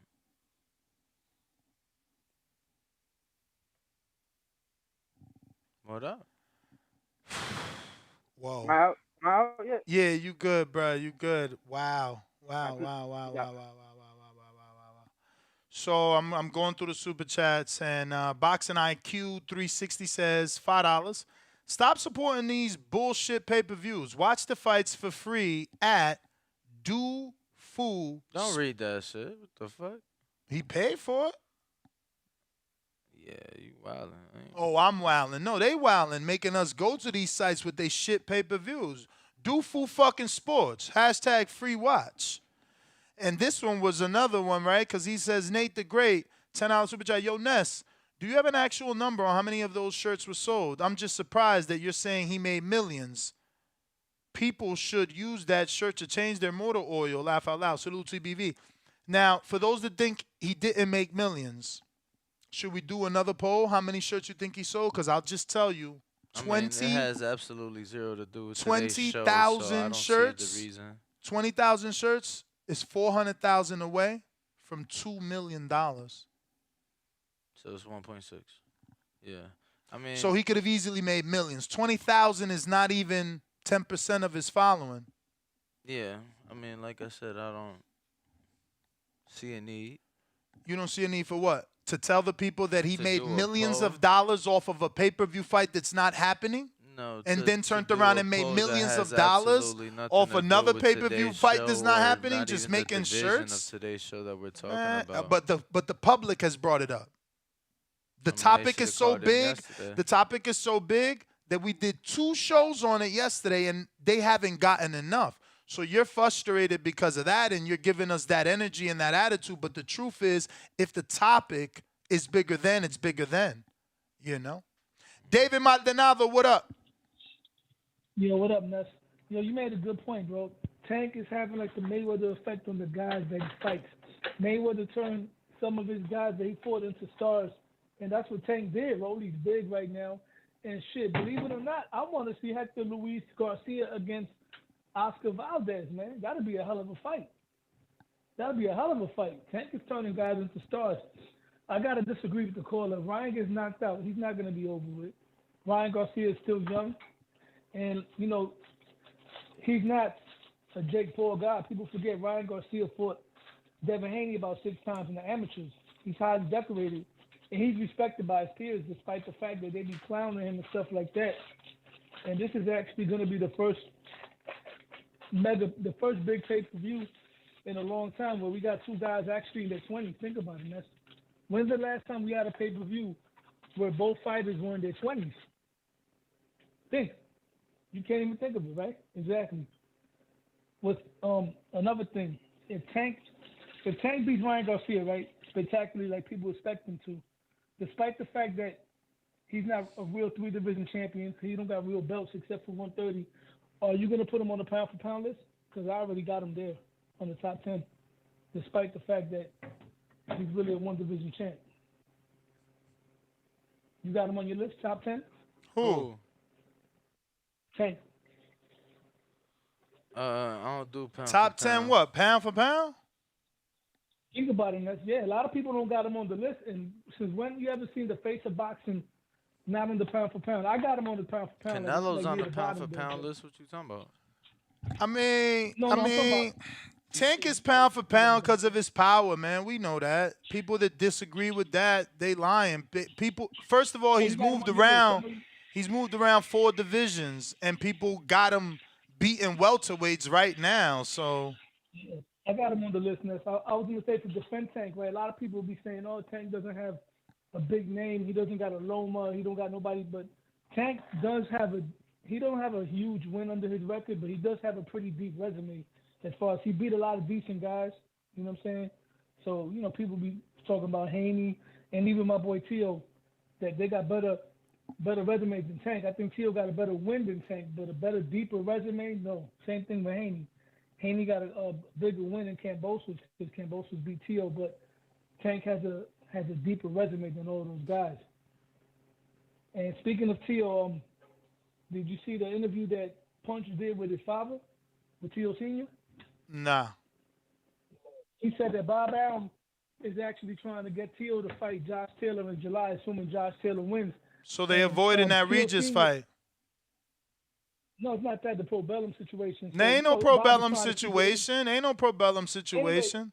Anyway, let me tell you what's T.O. going on. lying on Senior, Instagram and Twitter, Tio lying to Senior the wants public, Cambosa talking to do about that. nobody doing business with Probellum and they can't get to America. Meanwhile, Regis won the belt in America in L.A. Yeah, but Bob is trying to keep it in. Man, knock it off, man. You Bob is making trying to keep excuses it for in. your mans. He don't want to Bob is fight. keeping He it don't want to indoors, man. fight. He don't want a Keeping it title indoors, shot, man. just like Ramirez ain't want a title shot. They like vacant shots versus dudes they know they could Nah, beat. they said, listen. Regis also Nothing to has a listen to, man. We heard his words. He don't want to fight. mandatory. He don't want to Tio fight. He Senior's took to calling Twitter out to George dry Kambosos. snitch at that. Listen, Tio is Talking calling about, out oh, George we all Kambosos know for he this worked with the stuff. dude and that company is allegedly with that company. I'm like, oh, shit, Tio out here wilding. He don't really want to fight. Word. Nah, listen, your time's up, man. Y'all tripping. Who next? Yo, I don't understand why y'all lie for fighters, man. This shit is so corny, bro. Like, this dude, I know him since I've been doing the show. Like, he's been a T.O. fan, and it's like, bro, like, we all see what's going on. Like, when are you gonna see it? Like, why do y'all lie to the last minute, and then you're, like, the last one to tell the truth? Like, why? Doesn't that get hard for you, for your favorite fighter to make you lie about everything you gotta fucking talk about? Shit is weird, bro. Nah, because of Probellum. What's wrong with Probellum? Because Conwell fought, right? How many Probellum fighters are fighting literally right now? Talking about he ain't allowed in the country. But he fought in L.A. And he lived like, in my it. man Oh, looking my God. real weird ever since that laws, man. And Who I next? hate it because I feel like it's like some mental shit he can't get over. Word. I'm going on drive-by, man. We got hella shit to do. And I got a meeting to get to. We got Chris in the Bronx. You on drive-by. Everybody gets a minute and a half now. Hey, what's up, man? What up? I just wanted to say what y'all think about like Tank fighting Delvin Haney. Hopefully after Ryan, man. I know me personally, I don't think, for me, Haney ready right now. Tank too powerful, for me. Yeah, I disagree, man. They shared the ring twice already in sparring. They both got. Mean nothing, no. Oh, yes, it do. You obviously never sparred then. It totally means something. And before you get mad that I said spar that, every hold day. on. Before you get mad that I said that, I interview every day. And these fighters out here, sparring is a fight. They literally say the words, I felt like I lost, or I didn't. If it was a fight, I ain't lose that sparring. So when you say sparring don't mean nothing, I don't know what sessions you talking about. Because the ones that I'm watching, they mean something to these fighters. 90 seconds. And if they don't mean nothing, why was Devin talking shit about Hector? Why was Gervonta talking shit about Hector and Devin Spawn? And if they don't mean nothing, why was the Berlanga getting knocked down in sparring where Erickson Lubin dropped right before Lubin was about to fight for Ndorva? And if it don't mean nothing, why we still talking about Earl giving Floyd a black eye? And if it don't mean nothing, why are we still talking about Broner getting dropped by Earl?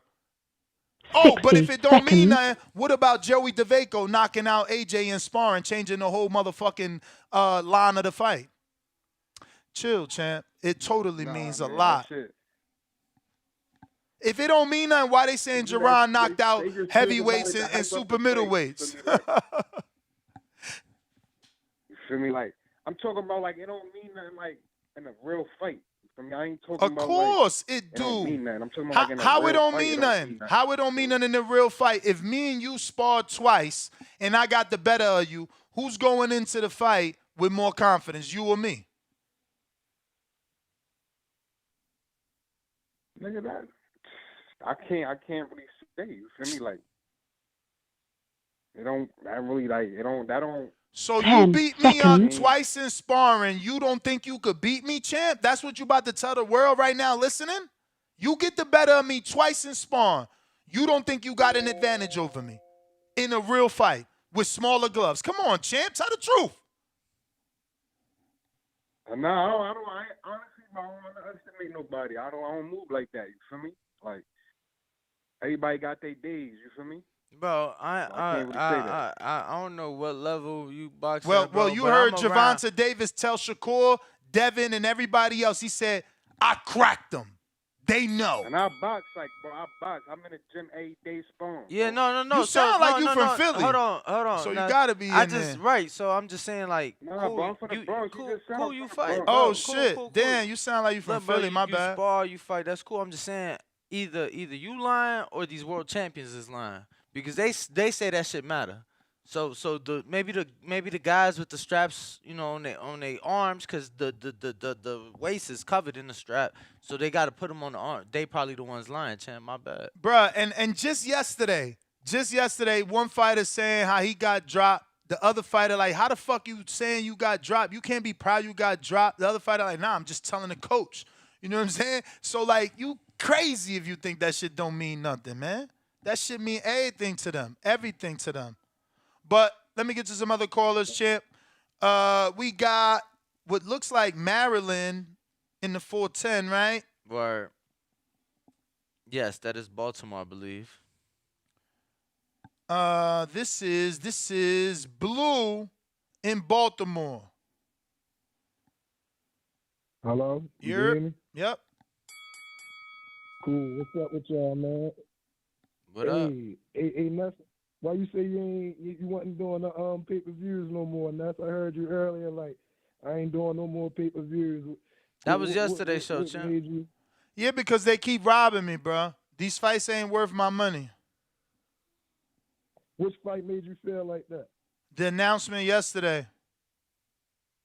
The pay-per-view fight for 154 fight with no belts on the line with 2 welterweights.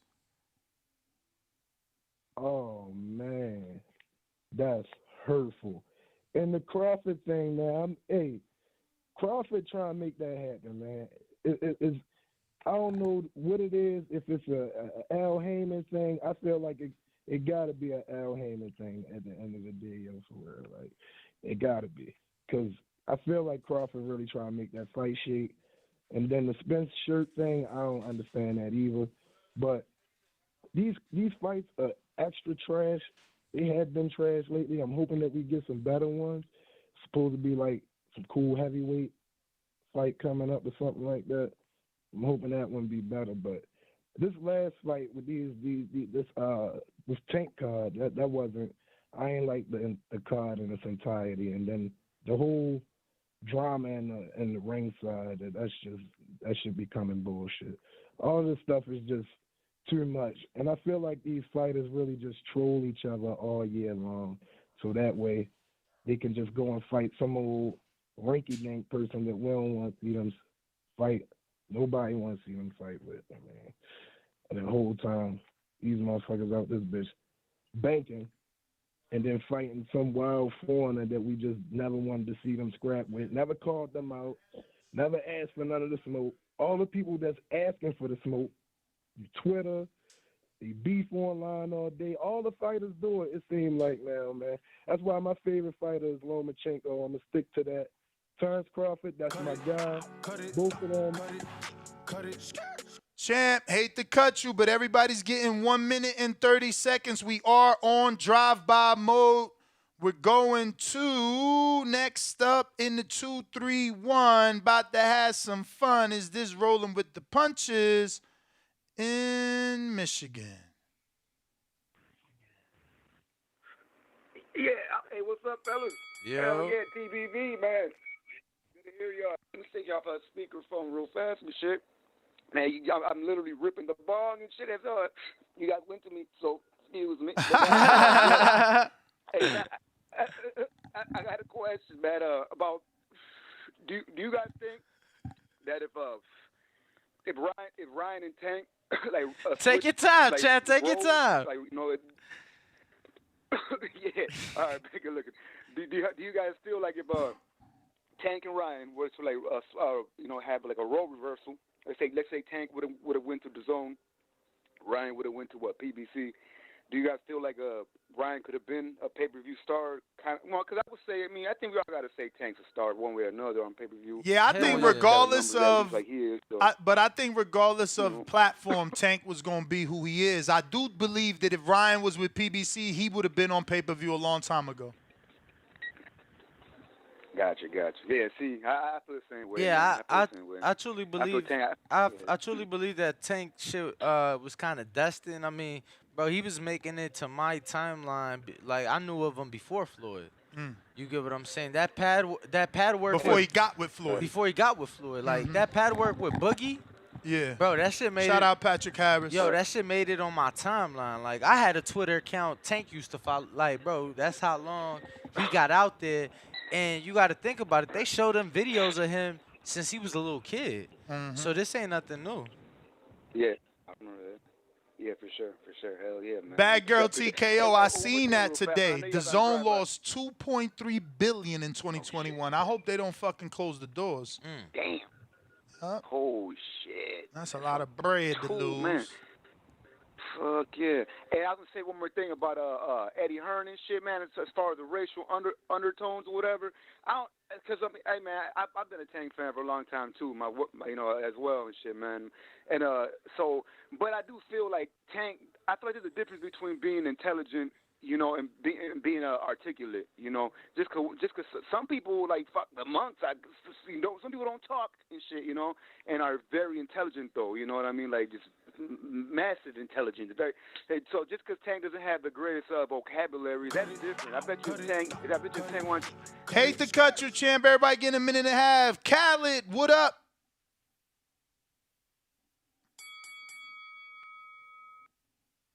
If you're on Blog Talk, you haven't pressed 1. If you wait and you're like, yo, why you ain't go to me? You ain't pressed 1. You better hurry up. We on drive-by mode. Khaled going once.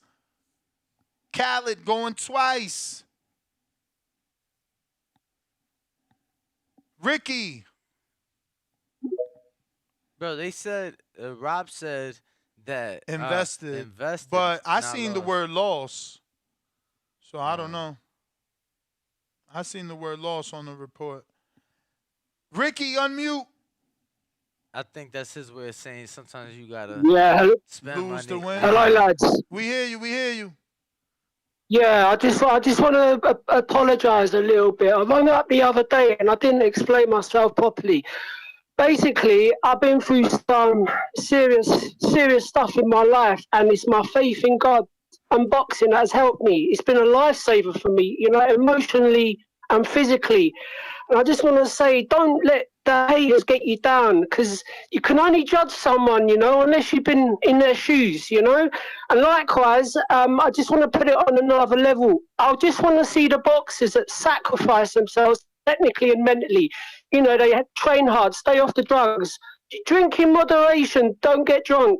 That's all I want to say. Peace out and love. And thanks for giving boxing fans a voice. Thank you. Appreciate you, Ricky. Thank you for the kind words, man. Looks like we got A-Side Stainless.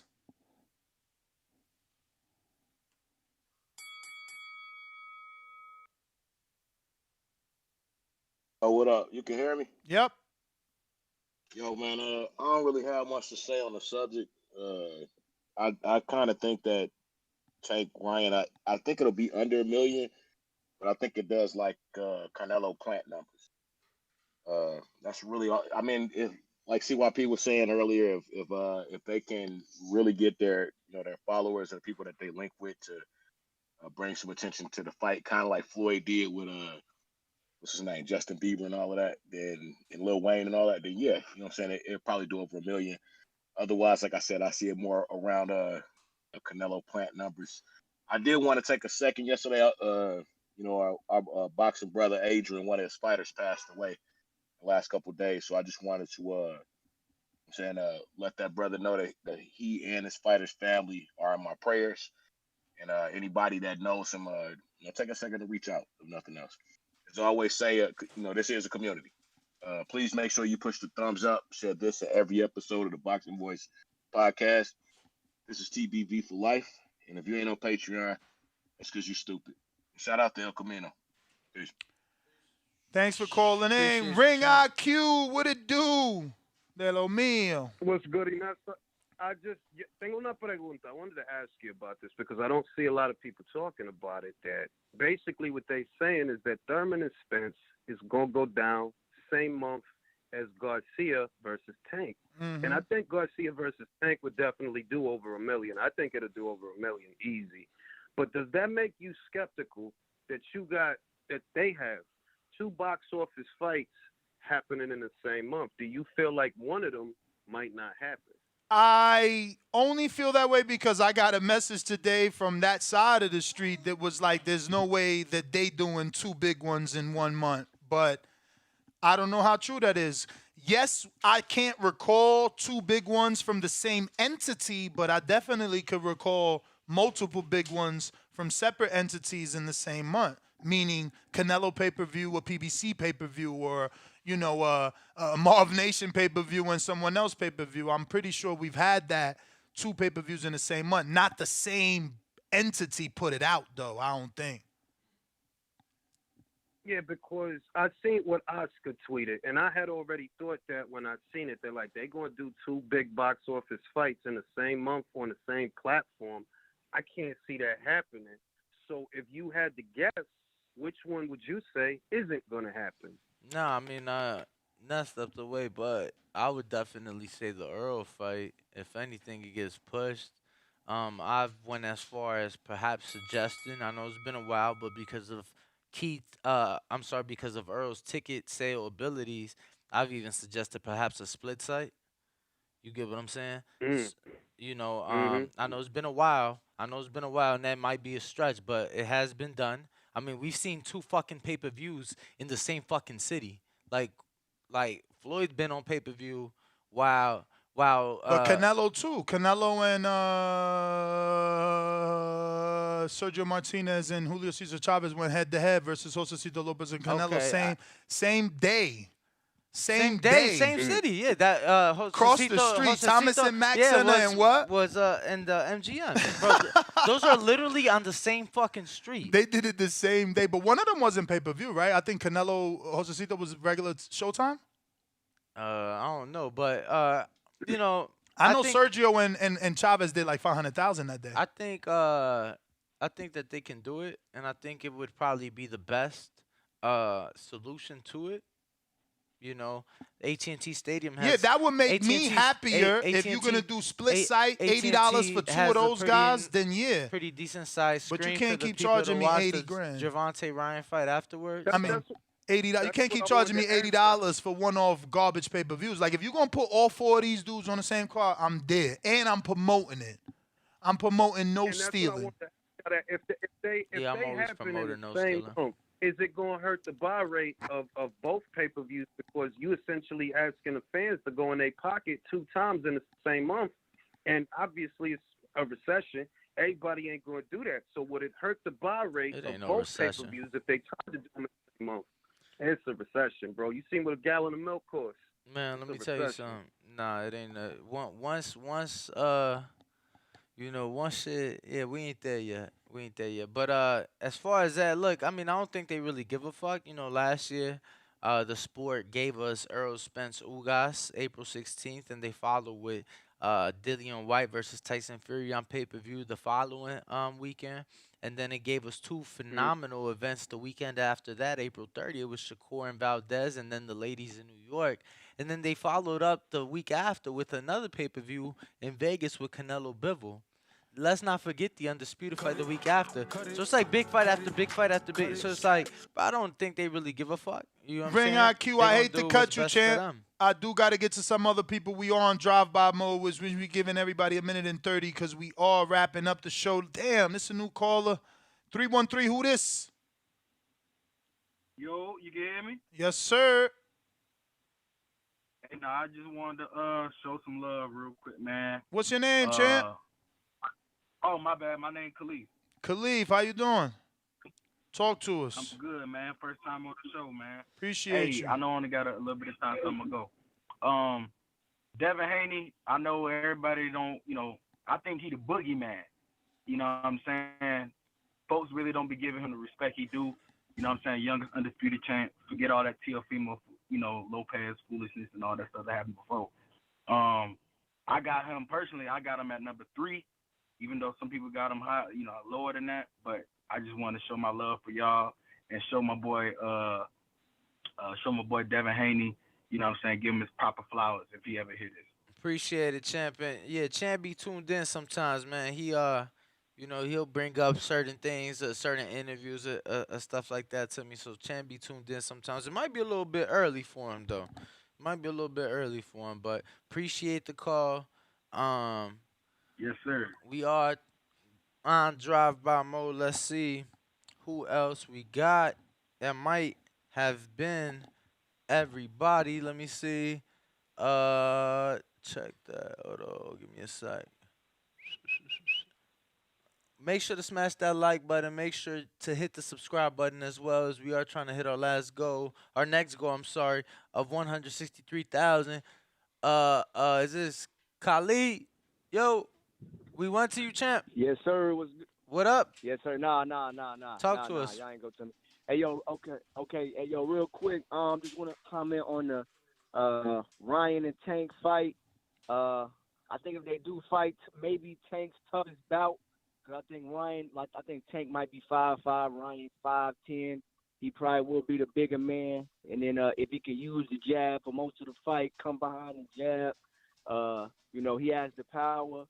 I think it'll be Tank's toughest fight. I am gonna roll with Tank. I think the Tank will eventually walk him down, and then eventually maybe get the stoppage. But if it goes 12. Wouldn't be shocked at that. I don't think Ryan needs to run from the fight. I'm not one of those guys that think just because you take an L that it's over for you, especially with a guy like Ryan who's a very popular fighter, has a lot of good deals, and then everybody after they fight Tank, they always get boosted, so to speak. So I think it'll be a great fight.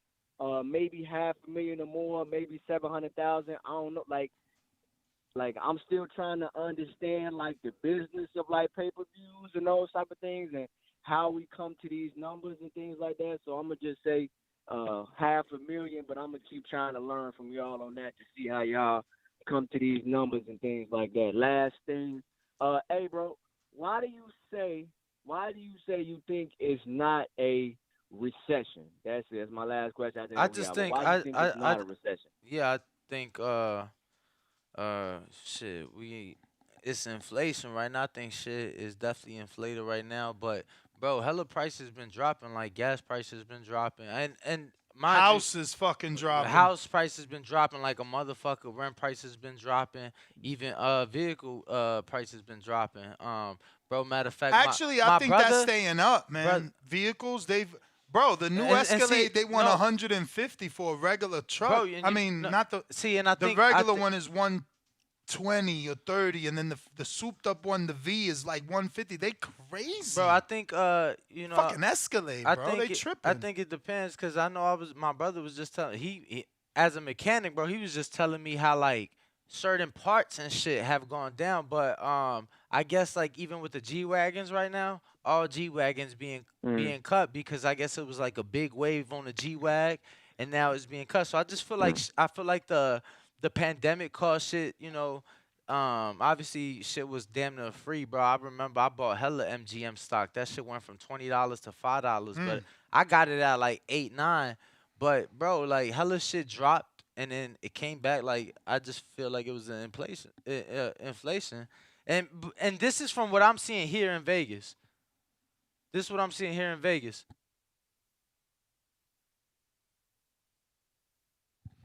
You heard me, champ? Okay, I think he might have. Yup, he dropped off. But we do appreciate it. And it looks like we got Stunner on Discord. Talk to me, champ. Yo, as far as this Ryan Tank fight, I think this it's gonna do numbers based on just the trajectories of everything coming off Saturday. You know what I'm saying? Every time Tank's fighting, he's setting new records. We're still waiting on the pay-per-view numbers. I think I remember. I don't know if you guys were talking about it, but I remember hearing something about Ryan and Tank might happen at that Raiders stadium, like the new one. Would that be the first fighting event there? I'm sorry, you cut out. You talking about the Raiders Stadium? Yeah. Yeah. I So think so that's just me. That's just me wishing on a star.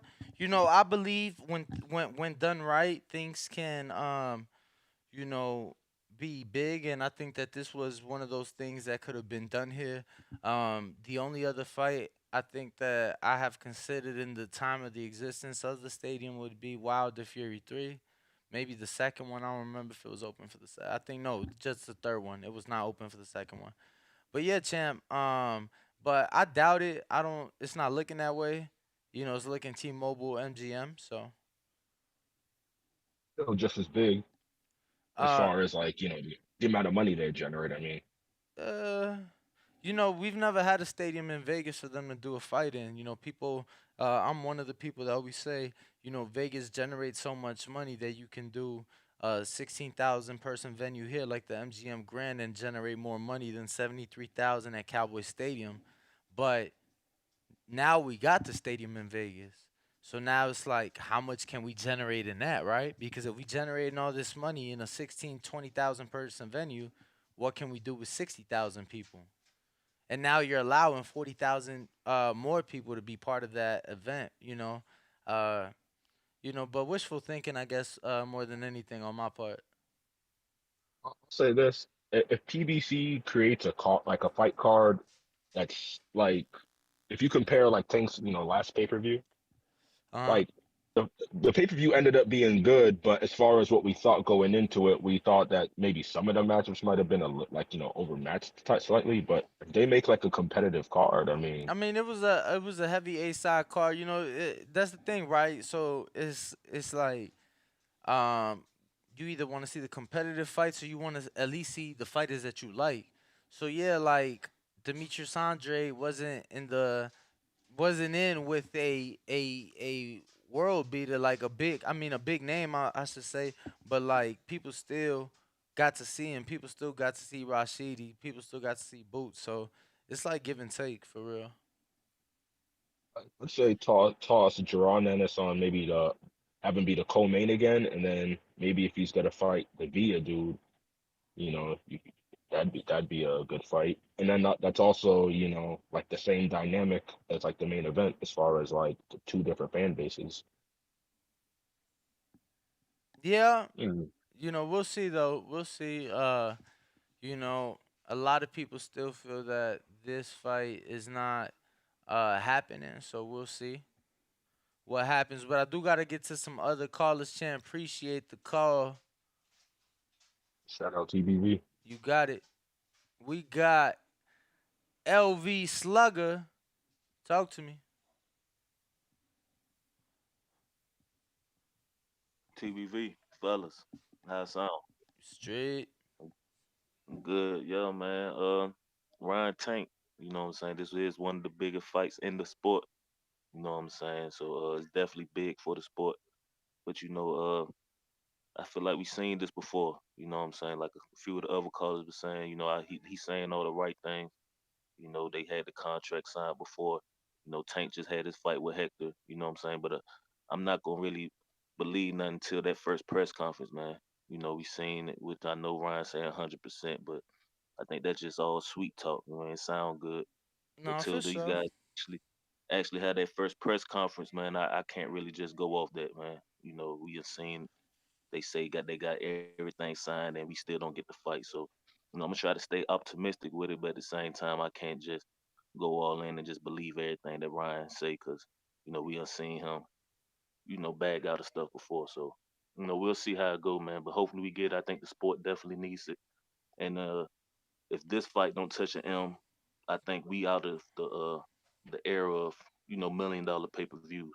You know what I'm saying? But I definitely can see it doing over 500K, between 500 750. But if it don't touch an M, I don't really sure what Let fight me of this ask you era. this: would you care if it touch a M? If it's still like let's say it like this: like, do we need to stop looking? Do you think we need to stop looking as at the pay per view buys as much as we look at how much the pay per view generate. Cause bro, like I remember the $50 pay per views. You feel me? Like the shit Right. then went up 50%. It's $75 now plus tax and all that. So Yeah. do you think that we should start looking at how much the pay per views is generating now more so than the buys or? I guess you can. You know, with it being higher now.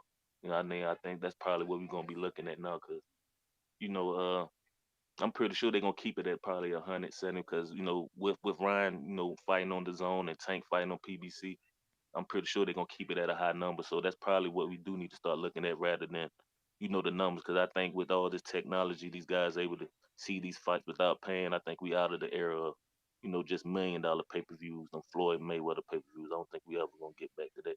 Mm. I don't really see no fight generating the M. I mean, if Benavidez come out top on that plant fight and they build that up, that may can touch an M.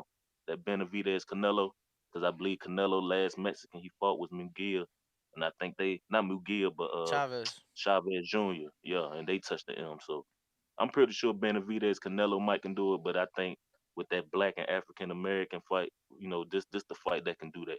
I think So I so mean, too, I'm champ. looking forward to it, and you know, hopefully we get it this year, man. I want it, man. This the sport needs this fight, man. All right, The champ. sport needs it. Appreciate you. Got to All right. get to some other callers. El terreplanista. Talk to me, champ. Yo, what's up? Can you hear me? We hear you. Yo, I'm call. Shouts out to the TVV family. I'm calling because of the guy who said that. How come you don't know that you're in a recession? I'm gonna answer for you, bro. The reason this guy doesn't know we're in a recession is because he smokes too much weed, bro. He sounds mellow as fuck. He sounds super slow. This guy is basically asleep as the world burns around him, bro. This guy, of course, he doesn't know we're in a recession, bro. That's why weed is so easy to access nowadays. That's why they want you all doped up and high, so you don't know how the world's collapsing around you, bro. Everything's through the roof. The prices, everything's through the roof. I tell you, because I come from Cuba, bro. We are basically in Cuba right now. If you have, to, if a mortgage is 30 years, if you have to save 30 years to pay off your house, this is Cuba's standard of living, brother. This is where I came from. This is why I left Cuba, because it takes 30 years to get a fucking house. So, bro, forget it, man. We are in a recession. You're basically in Cuba. You just haven't figured it out yet. Anyways, that's my call, guys. Yeah, nah, you could be in Cuba, champ. Not me. They ain't got me locked down like that. Let me tell you, I've been here and I've seen the fucking gallon drop over $2.50 in the last year and a half. So you know what I'm saying? Fucking house prices have dropped, bro. They legit dropping house prices 100,000 at a time. Houses that's less than $1 million. You know what I'm saying? They dropping them 100,000, 50,000 at a time. Like, yeah, shit was bad. Shit was super inflated. All that free money, the government, bro. This ain't even none of that. What the fuck we talking about? Stick and move. Talk to me.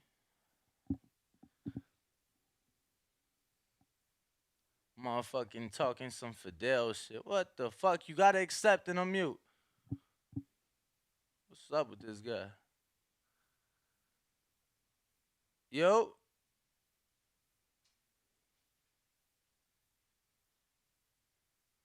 Stick and move Fredo, you there? You hear me? Now I do. Talk to us, champ. What's going on? I just got a quick call, man. Betting on sports just became legal in Ohio, and I was trying to place some bets last week on FanDuel and shit, but it wasn't letting me bet on the undercards. It was just the main event and the co-main. I was just wondering if you had any other apps or sites or whatever I could try to make some bets. I'm sorry, you was cutting out. You said you trying to make bets on what fight, bro?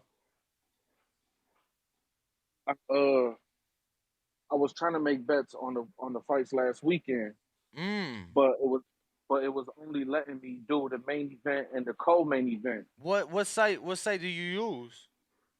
I was using FanDuel, because they had the promo. It just became legal in Ohio. That's where I'm at. Yeah, that's weird, yo. What what day did you try to make those bets? It was the day of. Yeah, that's weird. They should have had more than that, bro. I'm not really too sure what to tell you. To be You honest don't with you, know. You don't Uh, got any recommendations on anything else I can use? yeah, bro. So we use Bovada. Okay. We do a betting show that is live on for our YouTube members. You have to be a YouTube member to our channel, champ level. But we do a betting show every Friday morning at about like 9, 10 a.m. Um, and we'll cover the fight. So we usually use Bovada, but we'll check other sites to give out odds as well and stuff like that. All right, cool. I appreciate it, champ, man. I appreciate it. Another show. Y'all be safe, man. Yeah, for sure, champ. You got to appreciate the call. We're going out to. I want to thank Al Heyman, and we still rolling, y'all. Ness had to step away. Something came up, but I'm still here rocking out with you guys. You guys know the number to call in: 425-569-5241. Press one time. Going out. Two. I want to thank Al Heyman. Same thing on Twitter Spaces. We got a lot of people tuning in. Appreciate it. Go ahead, retweet if you can for us. You can hear me? And if you want to voice your opinion, go ahead and request to speak. I can't hear you. What up, Big All Fish? right. Yeah, man. I just wanted to once again show my support to Tank and Ryan for making this fight. Just sick of all the bullshit when it comes to other big fights that shall remain nameless at this time. So yeah, man. Thanks for Tank. Thank you for Tank. Thank you, Ryan Garcia. I can't wait for April 15th. I will be ordering the pay-per-view. As we Probably as will we. Yeah, other pay-per-views I probably will be streaming. Y'all already know Big D Gang. And yeah, man, a lot of support to the channel TBV for life, man. Appreciate y'all. All right, champ. Appreciate you. Appreciate you. And it looks up Twitter Spaces. We got Charles. What up?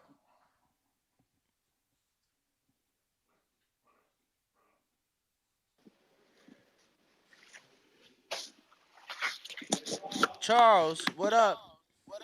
Yo, what's good? First time caller, checking in from the Bay Area, California. What up, champ? Talk to us. I just had a quick question.